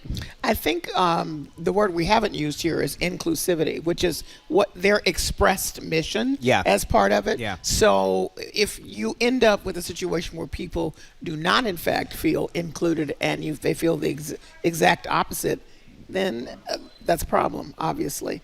So I'd like to see how they come out of this, because, we probably could think chapter and verse of many other situations where people have blown it on the first try and then come back strong. Dare I say it, Boston strong, and figured it out. I think to a certain extent, I expect they will be given a certain amount of grace here. This is not an established league. This is not like the NFL doing something like this. I think that generally people have a sense, for the most part, where they pull for underdogs and they like new endeavors. And I think that there are a ton of people out there who are really excited about what is happening with women in sports. And this is a league that I think a lot of people want to succeed. So I do think that for the most part, I think a lot of people are going to go like, all right, you made a wrong step, but let's recover. And I think there is still going to be support on the ground here, even by those whom were offended. Well, and there was also, I think, truth in their sentiment that this is a team, this is a town, this is an area that knows all the men's sports teams. We can list them all, but we can't list the rugby team necessarily. We can't list the women's football team or the soccer team. So at least the conversation is happening. But this is the first of many that we're going to be talking about on the Culture Show. Marketing folks. There are a lot of marketing, branding, advertising people who are rethinking things, because next it's tea and antipathy with actor Simu Liu calling out boba tea startup for its cultural appropriation. This came out of a story in Canada where they have their equivalent of what is Shark Tank here. It's called Dragon's Den, and they had their first guest investor on, again, Simu Liu, who was there to possibly invest in this venture for a bubble tea, except for the fact that the people proposing the tea, which has come out of a Taiwanese tradition of making this tea that has tapioca bubbles in it that pop in your mouth and make it really delicious. This is, again, a Canadian firm saying, we're going to carry this forward, but ours is going to be cleaner and healthier, is essentially what they argued. Better, they said. And better. Healthier was definitely a component of it. But here's what Simu Liu had on Dragon's Den, again, this Canadian version of Shark Tank, had to say what he perceived as cultural insensitivity in their proposal here. I am studying your can, and I am looking for anything that tells me where boba came from. And where boba came from is Taiwan. I started this venture company for a lot of reasons, but really primarily to uplift minority entrepreneurs. And not only do I feel like this is not happening here, but that I would be uplifting a business that is profiting off of something that feels so dear to my cultural heritage. So this has really played out with a lot of people finding his remarks to be deeply resonant within their own feelings. He passed on the ability to, or the opportunity to invest in this. A colleague of his on the show did accept that opportunity, then she backed off of that. But this has opened up a larger conversation about how we look at, in this case, food from other cultures, how we fuse it, bring it forward, adapt it, appropriate it. When is it responsible and when is it not? Well, first of all, so that people understand what cultural appropriation is all about, it's about not acknowledging where it came from. Okay, and that's what Simone was really beyond annoyed by. I could use another word, but you get where I'm going. And he's like, are you kidding me? I'm sitting here. This drink has a whole history, a long history, a long venerated history. And oh, by the way, that cultural tradition is being celebrated all across the U.S. and the world, really, at this point, by people who were not Taiwanese. It's quite popular in the U.S. and around the world, expressly for not only the taste of the drink and the ingredients of the drink, but the cultural tradition. So what are you doing here? And it's so insulting. I just want to make a comment about him. He is the Canadian actor that people may know was in Barbie, but also in Shang-Chi and The Legend of the Ten Rings. He's fairly still early in his career. This is courageous for him. Just want to point that out. I think this is a fascinating story on a number of levels. One, I really like what you said there, Callie. I think we have to make the distinction between, sort of insensitivity and appropriation. And specifically, this is happening in a marketplace. So we have this long backdrop, especially in the Western Hemisphere, the United States and Canada, specifically where things that have been created by or fostered by minority communities in some form or fashion, not only are they not acknowledged as either the forerunners or the inventors, but then a majority culture profits financially off of that. I also find it fascinating. I keep asking myself, is there something inherently at odds with like capitalism and the idea of like giving credit where credit is due, right? Because in the marketplace, they're doing all of the stuff that you would do. It's new, it's better, it's unlike anything you've ever seen before. I mean, this is how you sell product in the marketplace, in a capitalist marketplace. So it's sort of the natural thing of, okay, here's the thing where you got to make sure you say, listen, anything I'm doing, I'm standing on the shoulders of giants, people came before me and they have done this, versus it's brand new. You've never seen it before. I am the inventor. This is the one for you. Like I don't know how you bring those two ends together. Well, interestingly, there was an Al Jazeera piece about this where the reporter talked to people in Taiwan, and they thought this was a much ado about nothing. Yeah. Because this has been a drink, bubble tea, that has been innovated in Taiwan over the years, over the last about 40 years since it really came to the fore in the 1980s. And they're thinking, well, this has happened here. We're happy to have this out shared with the world. So they didn't completely understand this. But I think, as I look at it, it does go back. And now, Edgar, you kind of give me pause as you think with the fact that they were billing it as the healthier version. I think that's where they really stepped in it, because they weren't respecting its history and legacy. One thing that I think is important. They're also they plain out distant by saying we can do it better. Right. Okay. Right. And there were other things they said which are problematic, like you're never quite sure what the contents are with the boba tea that you get. But I will say this, and I think this is an important piece in this. He has said in a statement since, because he being Lou, yes, right, Simone Lou, has said in a statement that like he sort of took issue and he shared what his issue was with this, but he says that doesn't mean that those people who came on the show deserve harassment, and so I think that's important too. He said he feels like they came with good faith and he was giving them some feedback about how they were coming off. Right. They have apologized. He said they shouldn't be harassed. I think all of that is very important. I think it's good. Yeah. This thing has happened. There's conversation around it, but we don't need to tear each other to shreds over it, right? Yeah. Well, it wasn't just the soccer league. It wasn't just the Canadians who stepped in it this week. Bath & Body Works also stepped in it this week because they turned white Christmas into a white supremacist Christmas with its snowed-in candle. At least that's the allegation of some. So Bath & Body Works, which began right here in Boston. I'm not sure I realized that. Really? With the concept store back in the 1990s, they have their annual holiday candle, and some people began looking at it and thought, wait a minute, that is not a snowflake. That is a row of white hooded Ku Klux Klan figures. And so Bath & Body Works took a look at it and thought, we see what you see, and they're destroying all the candles. Again, who is in the room? Yeah. I just need to ask the question. But this is when I didn't see it until it was pointed out to me. Well, I looked at it and I thought, this is weird looking, and I couldn't figure it out. Let me quote Brian, our producer-director. His kid could do a better snowflake than this. Come on. Yeah. They paid people good money to do a snowflake on this can, and it ends up looking like this, and you want a wide variety of people in the room to look at it and say, I don't know, that looks a little weird to me, if nothing else, and then examine it. I am just I'm at a loss for words. Yeah, I'm sort of with you on this one, Callie. I think it's like. When does a snowflake have eyes? Go ahead. Yeah, I mean, it's. Well, the difference is, sorry to interrupt you, but yeah, the difference is a snowflake, obviously no one looks alike, and all of the little facets of the snowflake on this candle, which, by the way, I thought it was a flower at first. It had to be pointed out to me it was a snowflake, and then it was more than that. But I had to... You're coming from a We Are the World perspective. Yeah. We are the world. Look at the candle. We're all here together at flowers. No. They have eyes. Yeah, it's supposed to be haphazard, and it wasn't that. Yeah, I mean, I certainly, if folks, can't picture what we're talking about, have a look at it. It is pretty obvious to me, Callie, and it is surprising that, along the chain of people who have to presumably approve a design like this, and take it to market, that nobody stopped and said, there's a chance that somebody's going to think this looks like a bunch of KKK people standing next to each other. And, yeah, on top of it, it's kind of a bad design to begin with. Exactly. Like, even if it didn't look like that, it's kind of a weird. People are calling it the clandle, by the way. Yeah. Just so everybody And then they kind of stepped in at part 2 because now they're destroying all the candles. Yes. And now everybody's saying, well, wait a minute, why did you have to destroy the candles? Why couldn't you just remove the labels and then either gift them to organizations in need or something? So now we have colossal waste happening on top of this. Exactly. So this is a week where Bath & Body Works just can't get out in front of themselves. Yeah, not at all.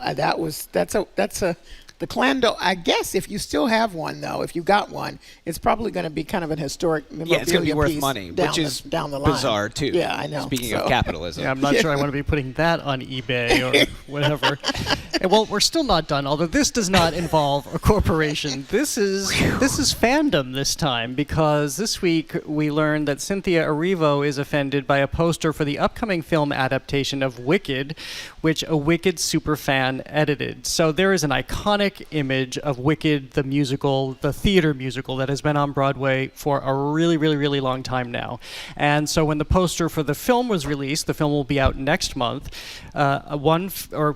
fans doctored it so they could make it look more like the theatrical poster. But in so doing, they moved the hat down across Cynthia Erivo's eyes, because that's how the theater image looks like. So suddenly we don't see her eyes. And they really didn't modify Galinda, her counterpart in that poster, played by Adriana Grande in the film, except for slightly moving her hands.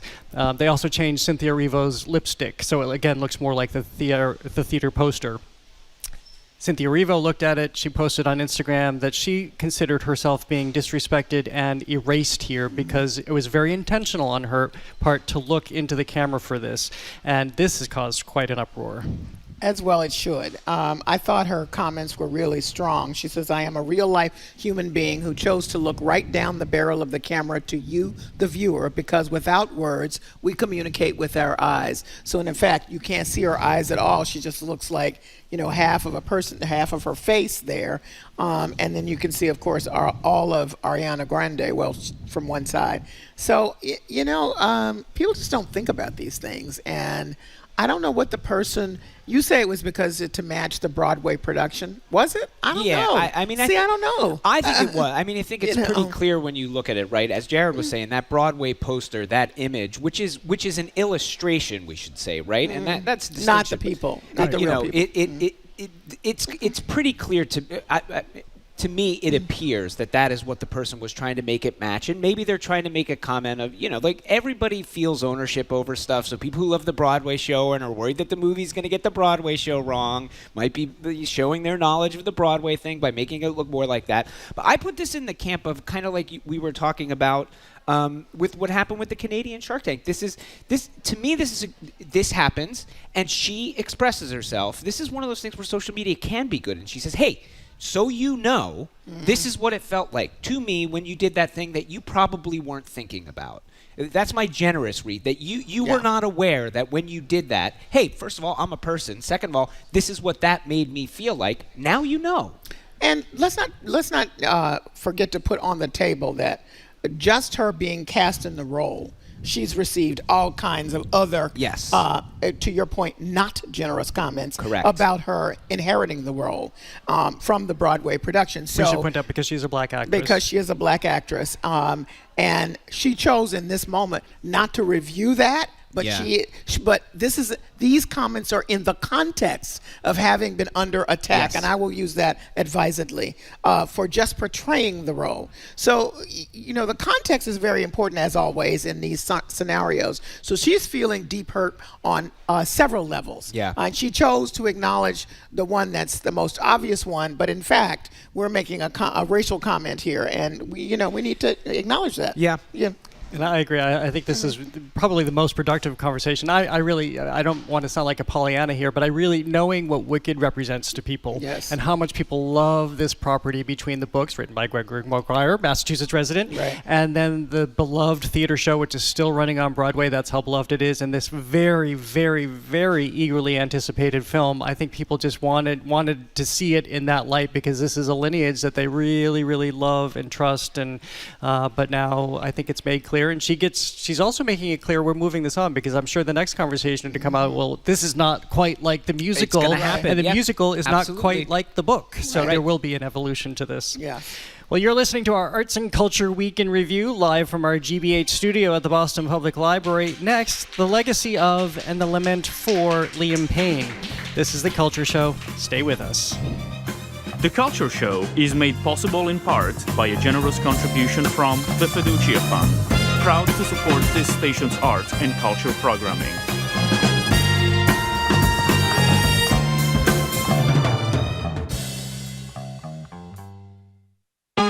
Hi, it's Jeremy Hobson from The Middle. And Ian Hannamansing from the CBC in Canada. Canada is America's closest ally and largest trading partner. They care what happens in our election. We sure do. So we're bringing you a special live cross-border conversation from WDET in Detroit. We're taking calls from Americans and Canadians. Join us for a live Sunday edition of the CBC's Cross Country Checkup and The Middle.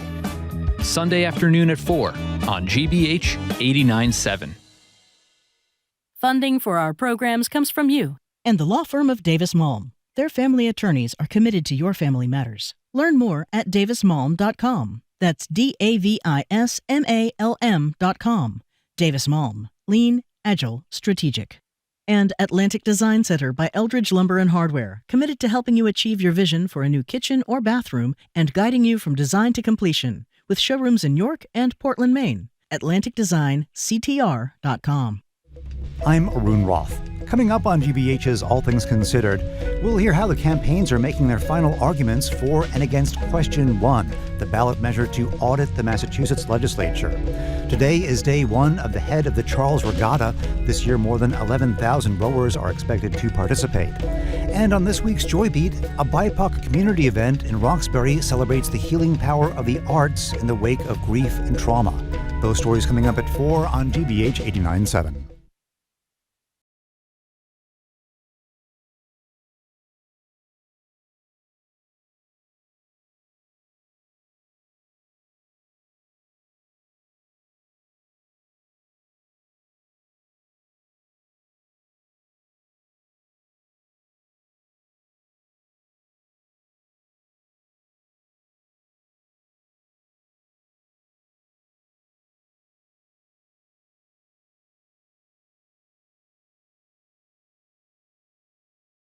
From the British boy band died after falling from the third-floor balcony of a hotel in Buenos Aires. He was just 31 years old. So this just, of course, happened a few days ago, and we don't know a lot. What we do know is the authorities are saying he likely, in a semi-unconscious or even unconscious state, fell from that balcony, that his room had been subject to a lot of destruction. It doesn't appear that anyone else was in the room with him, and it appears there was a level of intoxication. So I think if we put this together with things that he said in the last few years, he is somebody who has really struggled with how his career maybe hasn't matched that of some of his peers like Harry Styles. And we know what has happened to so many people when they get fame early on, and he was 14 years old when he was on the X Factor. Not much older than that when Simon Cowell looked at him and others like Harry Styles and put together the band One Direction. And then what happens when that career ends and you're very, very young, but your whole identity is tied to being an artist and, in his case, to being a huge worldwide star, and suddenly you don't have that same recognition anymore. or just the trauma of just trying to figure out who you are because you've been under this intense pressure since 14. I'm just taking the words of Zane, one of the other members of the band who went for a solo career and said, no one understands how much pressure we were under, and it's just too much. I need a minute, to just be by myself. So is that. By the way, I thought it was interesting that at least the preliminary cause of death was cited as polytrauma. And so, there's a lot of things going on there, to your point, that some we don't know about and others. We do know that this is in the context of having lost a lot of young men, singers and rockers it feels like to me the last year and a half or so, there's just been a lot of them. Some due to suicide. I'm not saying that's it, but there's that. I really want to just add this before Edgar weighs in, and that is the TMZ part of this, which is they took a picture, apparently, allegedly, and showed part of the body on the ground. People have reacted appropriately, angrily about this. It said, this is horrible.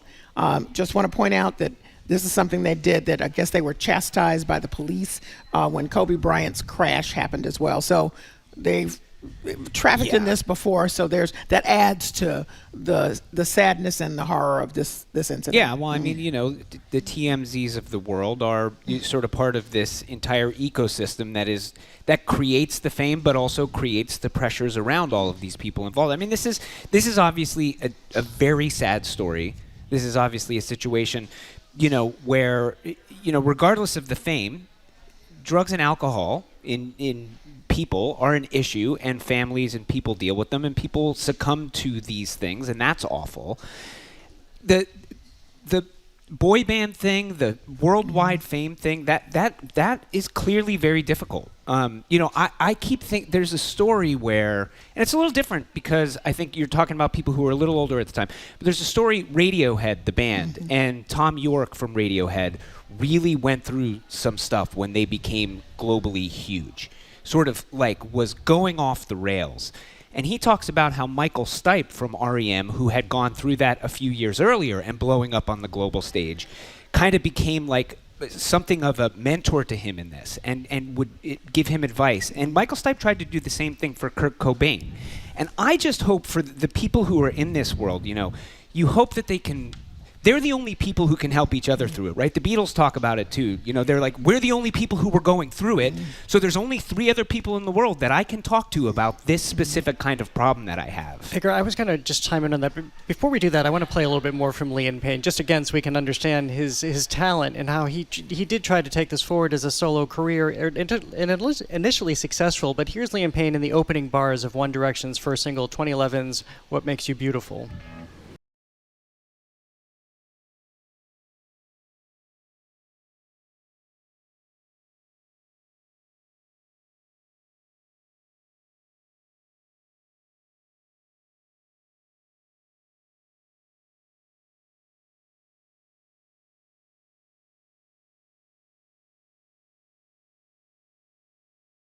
Saying, Edgar, this week I sat down with Orville Peck, the rising singer. You could say he's risen, and he's just making that turn right now. He was here to play MGM Music Hall, and we had some of this conversation, actually, very, very coincidentally. This is an interview that'll air a little bit later on the Culture Show in the next week or so, but he actually took himself off the stage. To your point, Edgar, that there are only so many people who understand these issues, and there are only so many people who are willing to step in and help, because they just want to see you, especially in the case of One Direction, move on up and just keep making the money. Sharon Osbourne reached out this week and said, we failed you, because somebody who wasn't a judge on the X Factor to lift him up at that point, she was still on the show, so she knows the music industry inside and out, of course. But Orville Peck said the same thing, that he had this conception of what fame was supposed to be and success, and I think it's all, when you don't know it, it's all flowers and glamour and all beautiful things, but he realized it was destroying him mentally and it was destroying him physically, so he took himself off the stage, took some time to recoup, found himself, and then when he felt he was ready, he went back out on stage, and so he's finishing up his tour now. But that takes somebody who really has to separate themselves out and recognize, why am I doing this? Can I leave the fame? Can I leave that addiction? Everybody talks, has that level of fame, talks about it as an addiction. Can I leave that behind? Think about the adrenaline of stepping on it. But let me just point out, he's got to have conversations with all the people that are depending on him for a check. So go ahead. No, Edgar. of course. I was going to say, how can you not? You stand, anywhere you go in the world, you step out on a stage, and there are literally tens of thousands of people losing their mind excited because you're there.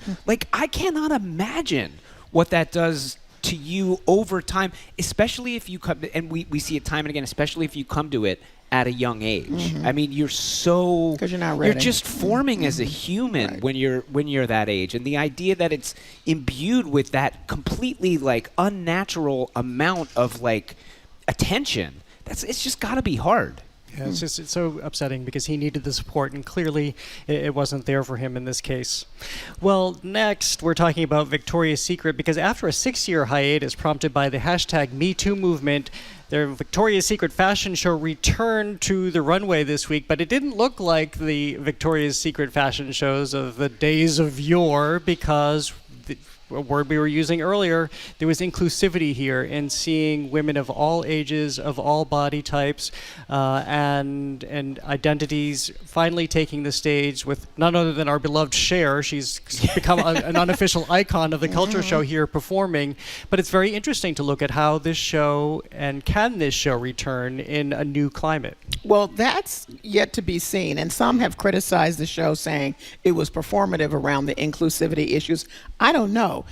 It looked pretty amazing. I was never a big fan of it, but for me, it was exciting to see Tyra Banks, who, left this stage decades ago, and here she is, 50, and she badassed her way down the runway. Let me just say. And to add something to the sort of symbolic moment of it, she was the first black contract and catalog cover model for Victoria's Secret, which was huge back in her day.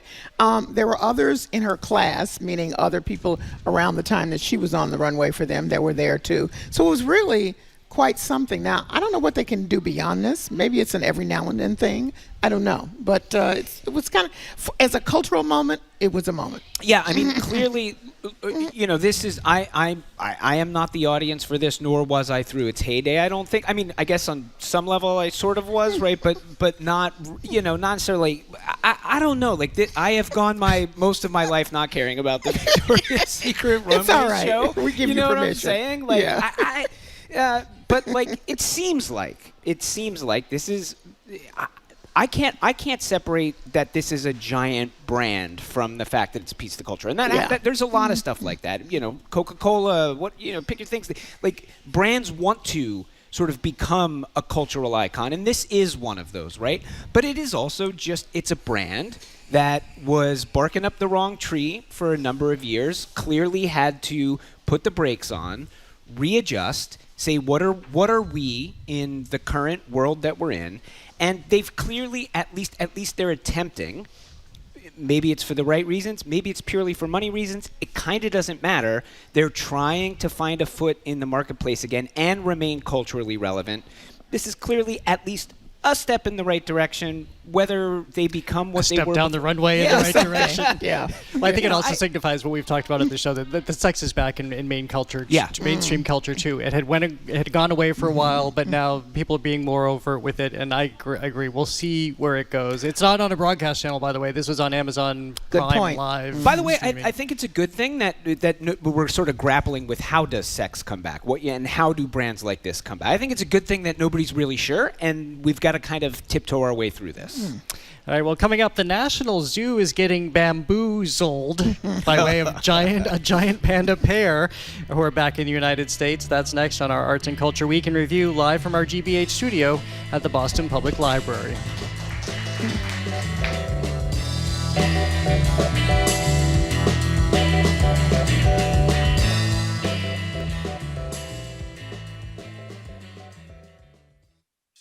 It was a spirited debate. The Warren Plan is a plan to build more housing and bring down costs. Senator Elizabeth Warren, Attorney John Deaton. Mr. Deaton's plan is to say, let the private market fix it. The fundamental difference between Senator Warren and I is she believes that the government is the solution to all problems of society. If you missed the Massachusetts Senate debate from NEPM and GBH News, hear the replay Sunday night at 7 on GBH 89.7. Our programs are made possible thanks to you. And We Clean Heat Pumps, serving the region with cleaning and maintenance of ductless mini-split heat pumps, helping to purify air and reduce mold, dust, and debris as fall approaches. More at WeCleanHeatPumps.com. And Mass General Brigham Health Plan with Medicare Advantage plans featuring a new flexible benefits card to cover fitness and weight loss programs, healthcare transportation, and over-the-counter healthcare needs. mgbadvantage.org.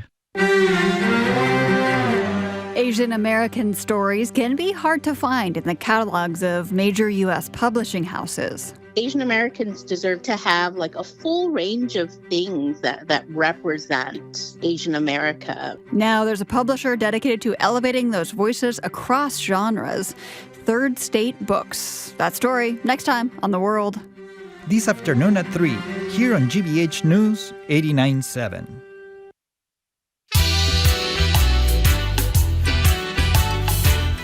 Welcome back to The Culture Show. I'm Jared Bowen, joined by co-hosts Callie Crossley and Edgar B. Horwick III. If you're just tuning in, it's our Arts and Culture Week in Review, which includes a rescue and restoration effort on the Cape, where our public radio colleagues at WBUR reported this week that a Norman Lewis painting has been rescued from a condemned house on Cape Cod. I love this story. It's so interesting, especially because it's not our usual story that a painting is found in the attic and it's a major discovery. But this was found on a chimney in a building at a house that he once visited that had been condemned for years and years and years.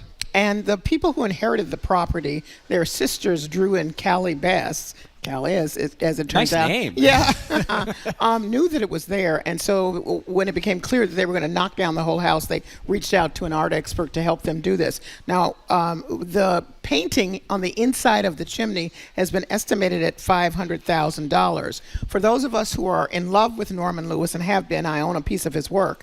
I followed him for years. This was in 1960 when he visited and painted. We don't know why he painted on the chimney, but he's an abstract expressionist, a part of that first group. It's a name that probably most people don't know because there was plenty of racism during the time, and his name didn't get elevated, even though his work did. He won all kinds of awards for his work, but often when it came to solo exhibitions, though he had some, he was overlooked or ignored. But some of us knew about him and been following him for quite some time. Yeah, and I am by no means an art, or certainly not an art marketplace expert, but I would suspect that this is somebody whose reputation is going to continue to rise as we take a wider look back. Absolutely. Especially, like you said, Callie, first generation of abstract expressionists, and really like the African-American figure in the U.S. in this, the only one, which is clearly partly why his work has not been elevated to the level of some of the others.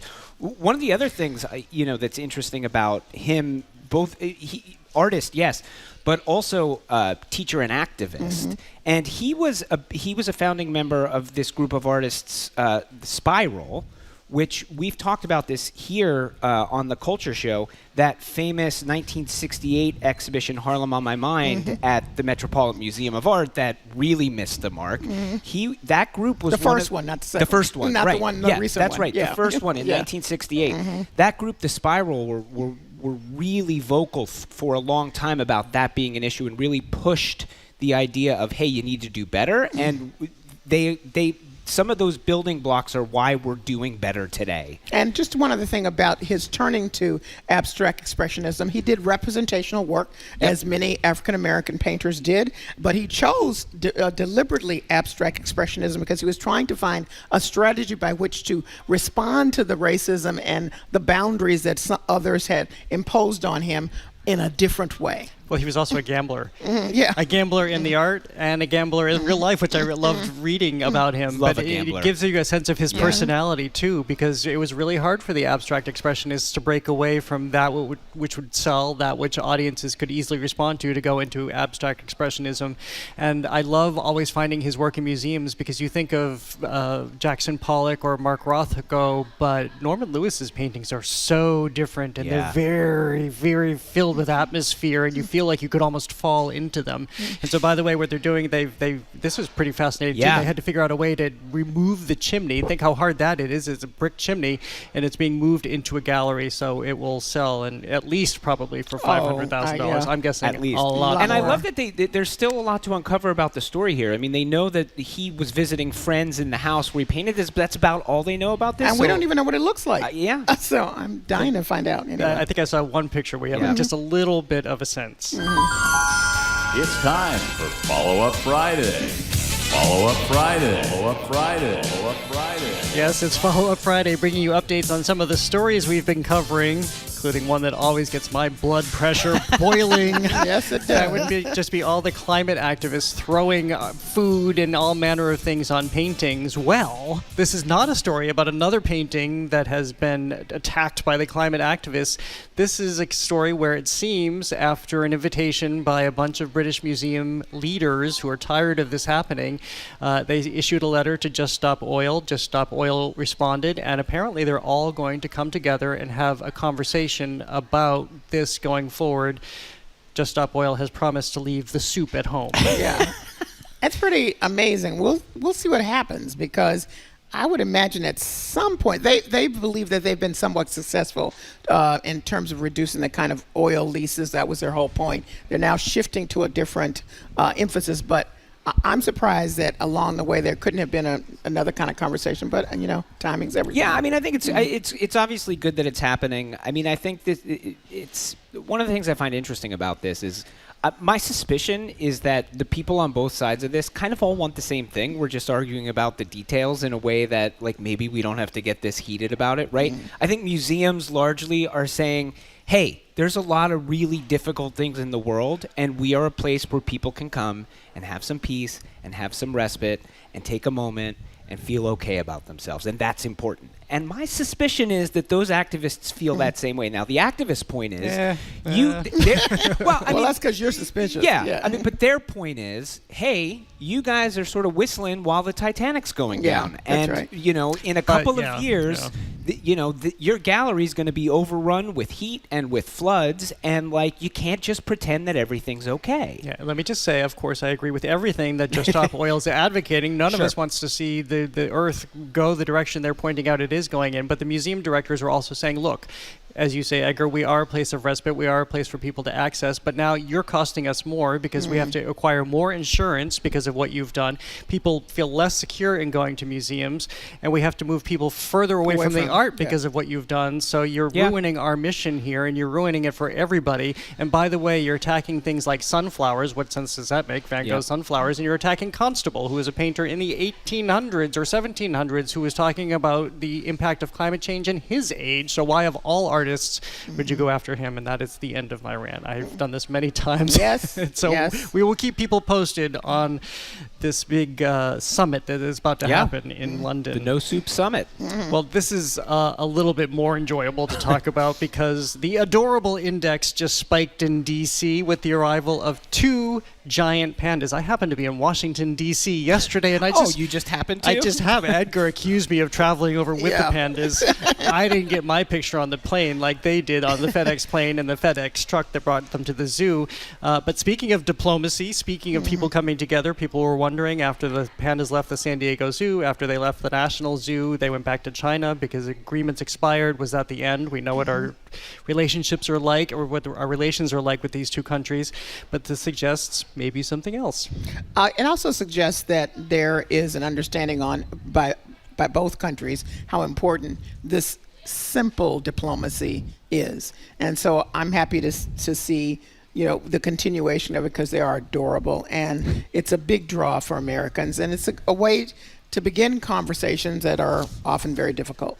Yeah, I mean, I think that's right? Like, something like this, I think actually is in some ways very important to keep relations between two countries who have a lot of issues and also a lot of power that could potentially go really off the rails with each other. That if there's something like this that can at least provide some sort of buffer, I think that's a good thing. Of course, you do have to acknowledge that I think for some animal activists in particular, and just some people who care about animals, I mean, zoos to varying degrees are problematic. This program to varying degrees, it appears has been problematic. There have been some, there's been some research and some studies that have shown that it's probably overall been bad for pandas, that China is not releasing pandas back into the wild as maybe they're supposed to as part of this program, that there's some issues with the breeding of the pandas in captivity. So you do have to acknowledge that that's there. Mm-hmm. But they are cute. They are cute. They are really lovely to see. I saw them at the San Diego Zoo a few years ago, and you can just kind of stop and watch them for a really long time because it makes it, and it's better than watching it on Instagram, even though that's pretty funny too, to watch them topple over or to alarm each other. All right, well, that's the signal for our lightning round. This is a part of the show where we talk about the stories that caught our attention this week. Callie, what's yours? I'm paying close attention to East Fork Pottery's effort to bring back the artistic community in North Carolina, in Asheville specifically, and in those environs, devastated because of a hurricane, Helene, actually, and then I'm not even sure about the extra of Milton later on. But this may be not pottery you recognize or have purchased. I actually have for friends, but it is very popular among the folk, and also by the celebrities like writer Saman Nosrat, those kinds of folks, those kinds of chefs. It's beautiful. It's made from that earth. So now having that earth be upended in the way that it was, and all the mud, we've seen the horrible sight. Yeah.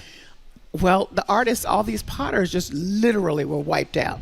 East Fork has some brick and mortar places in other cities, but they've been holding all kinds of fundraisers and getting the attention of folks around the country to support them to bring back this whole community. And I'm sure people can go online and figure out how they can help and support and fuel the artists. Edgar? Let me ask you two a question. Do you like to look up into the night sky? Depending on who I'm with, but go ahead. Oh, wow. Saucy, Callie. Well, yes. That sounds like fodder for a future conversation. No, we are in the midst of a visibility once-in-a-lifetime comet in the night skies this week, and we were sort of past apparently peak visibility, but it will still be visible for a little while yet. To the naked eye, which is really cool. This is a comic. Some people in shorthand are calling it Atlas. It's C2023A3 is its official classification. But the deal here is that, as best as they can tell, even though it was only discovered by scientists maybe a year and a half ago, and I'm always fascinated by this, they can figure out, because of how fast it's moving and in what direction, like what its orbit has been all the way back through the years. So they know that it last passed the Earth in a visible way to the naked eye 80,000 years ago, which is when we had Neanderthals walking the Earth, and it's visible now and possibly not for another 80,000 years. So western horizon, 45 minutes after sunset, just above and to the right of Venus. And if you have binoculars, you'll see it really well, but you can also just see it with the naked eye. Which sounds lovely. Mine also involves looking up, actually. Go on. If you're looking up on the Mass Pike. This is going to sound like self-promotion, but hopefully won't end sounding like self-promotion. So we are launching a new effort here at GBH and at the Culture Show. It's called Community Canvas. And this is an opportunity for local artists and photographers to submit their art so that it can be broadcast on the side of our building. If you've been by the GBH building, many people have been by the GBH building, not here at the Boston Public Library, but out in Brighton. You know that we have this huge digital mural. You can see our faces there sometimes. That's true. Or right now you will see a work by Ari Bowman, who is a Bowman, not Bowen, who is a mass art undergrad student studying illustration and sculpture. So first of all, I love that a student is our pioneer person on the digital mural at GBH. But Community Canvas is taking submissions right now. You can just go to the GBH website, upload your work. There are some parameters for what kind of work can be displayed, but we're turning over the side of our building to artists on a regular basis, and I'm so personally thrilled with that this is happening and that GBH is doing this, and again that it's a mass art student who has his first shot at it. It's an abstract painting depicting the Roxbury Jazz on the Green concerts. Awesome. So it's really beautiful, and I'm sure it's up there right now if you happen to be driving past. Well, that is it for the Culture Show. You can catch up on all things arts and culture by way of our podcasts, which you can find on Apple, Spotify, wherever you get your podcasts. Callie, before we go, what's coming up on Under the Radar this weekend? We're talking about financial literacy in schools. There are 26 states in the U.S. that already require it for students because we don't know how to deal with money. Me too, but Massachusetts is not one of them. So there's a big push to make that part of it. Also, second part of the show is with Infanisa Udafia, because the first in her series of 9 plays, the Ufot family cycle, starts at the end of this month at the Huntington. And Edgar, what are you working on with the Curiosity Well, Desk? you can check out our YouTube channel, GBH News YouTube, and the Curiosity Desk, our latest episode, where, among other things, we take a look at whether or not it's true that there was the remains of a circus monkey living in the rafters of the Boston Garden for decades. Always the coolest stuff that you're working on. And you can tune into The Culture Show on Monday for my conversation with artist Hugh Hayden. And The Culture Show's Kate Dellis, right here with us here at the library, gets old-timey, taking us into the world of the post-Meridian radio players and how radio plays are still having a life. Thanks today to the BPL technical and logistics crew, Maddie Geyer, Bill Francis, Sandra Lopez-Burke, Juan Jose Cadena, Chris Hanks, and Olivia Corcio. Thanks to City Table, the Lennox Hotel, and the Newsfeed Cafe. Thank you to everybody who is here at the library with us today. We love seeing you. I'm Jared Bowen. Have an art-filled weekend. Where is Mary? Where is she? Where is she? She's just about to close up the library! The Culture Show is made possible in part by a generous contribution from the Fiducia Fund, proud to support this station's arts and culture programming.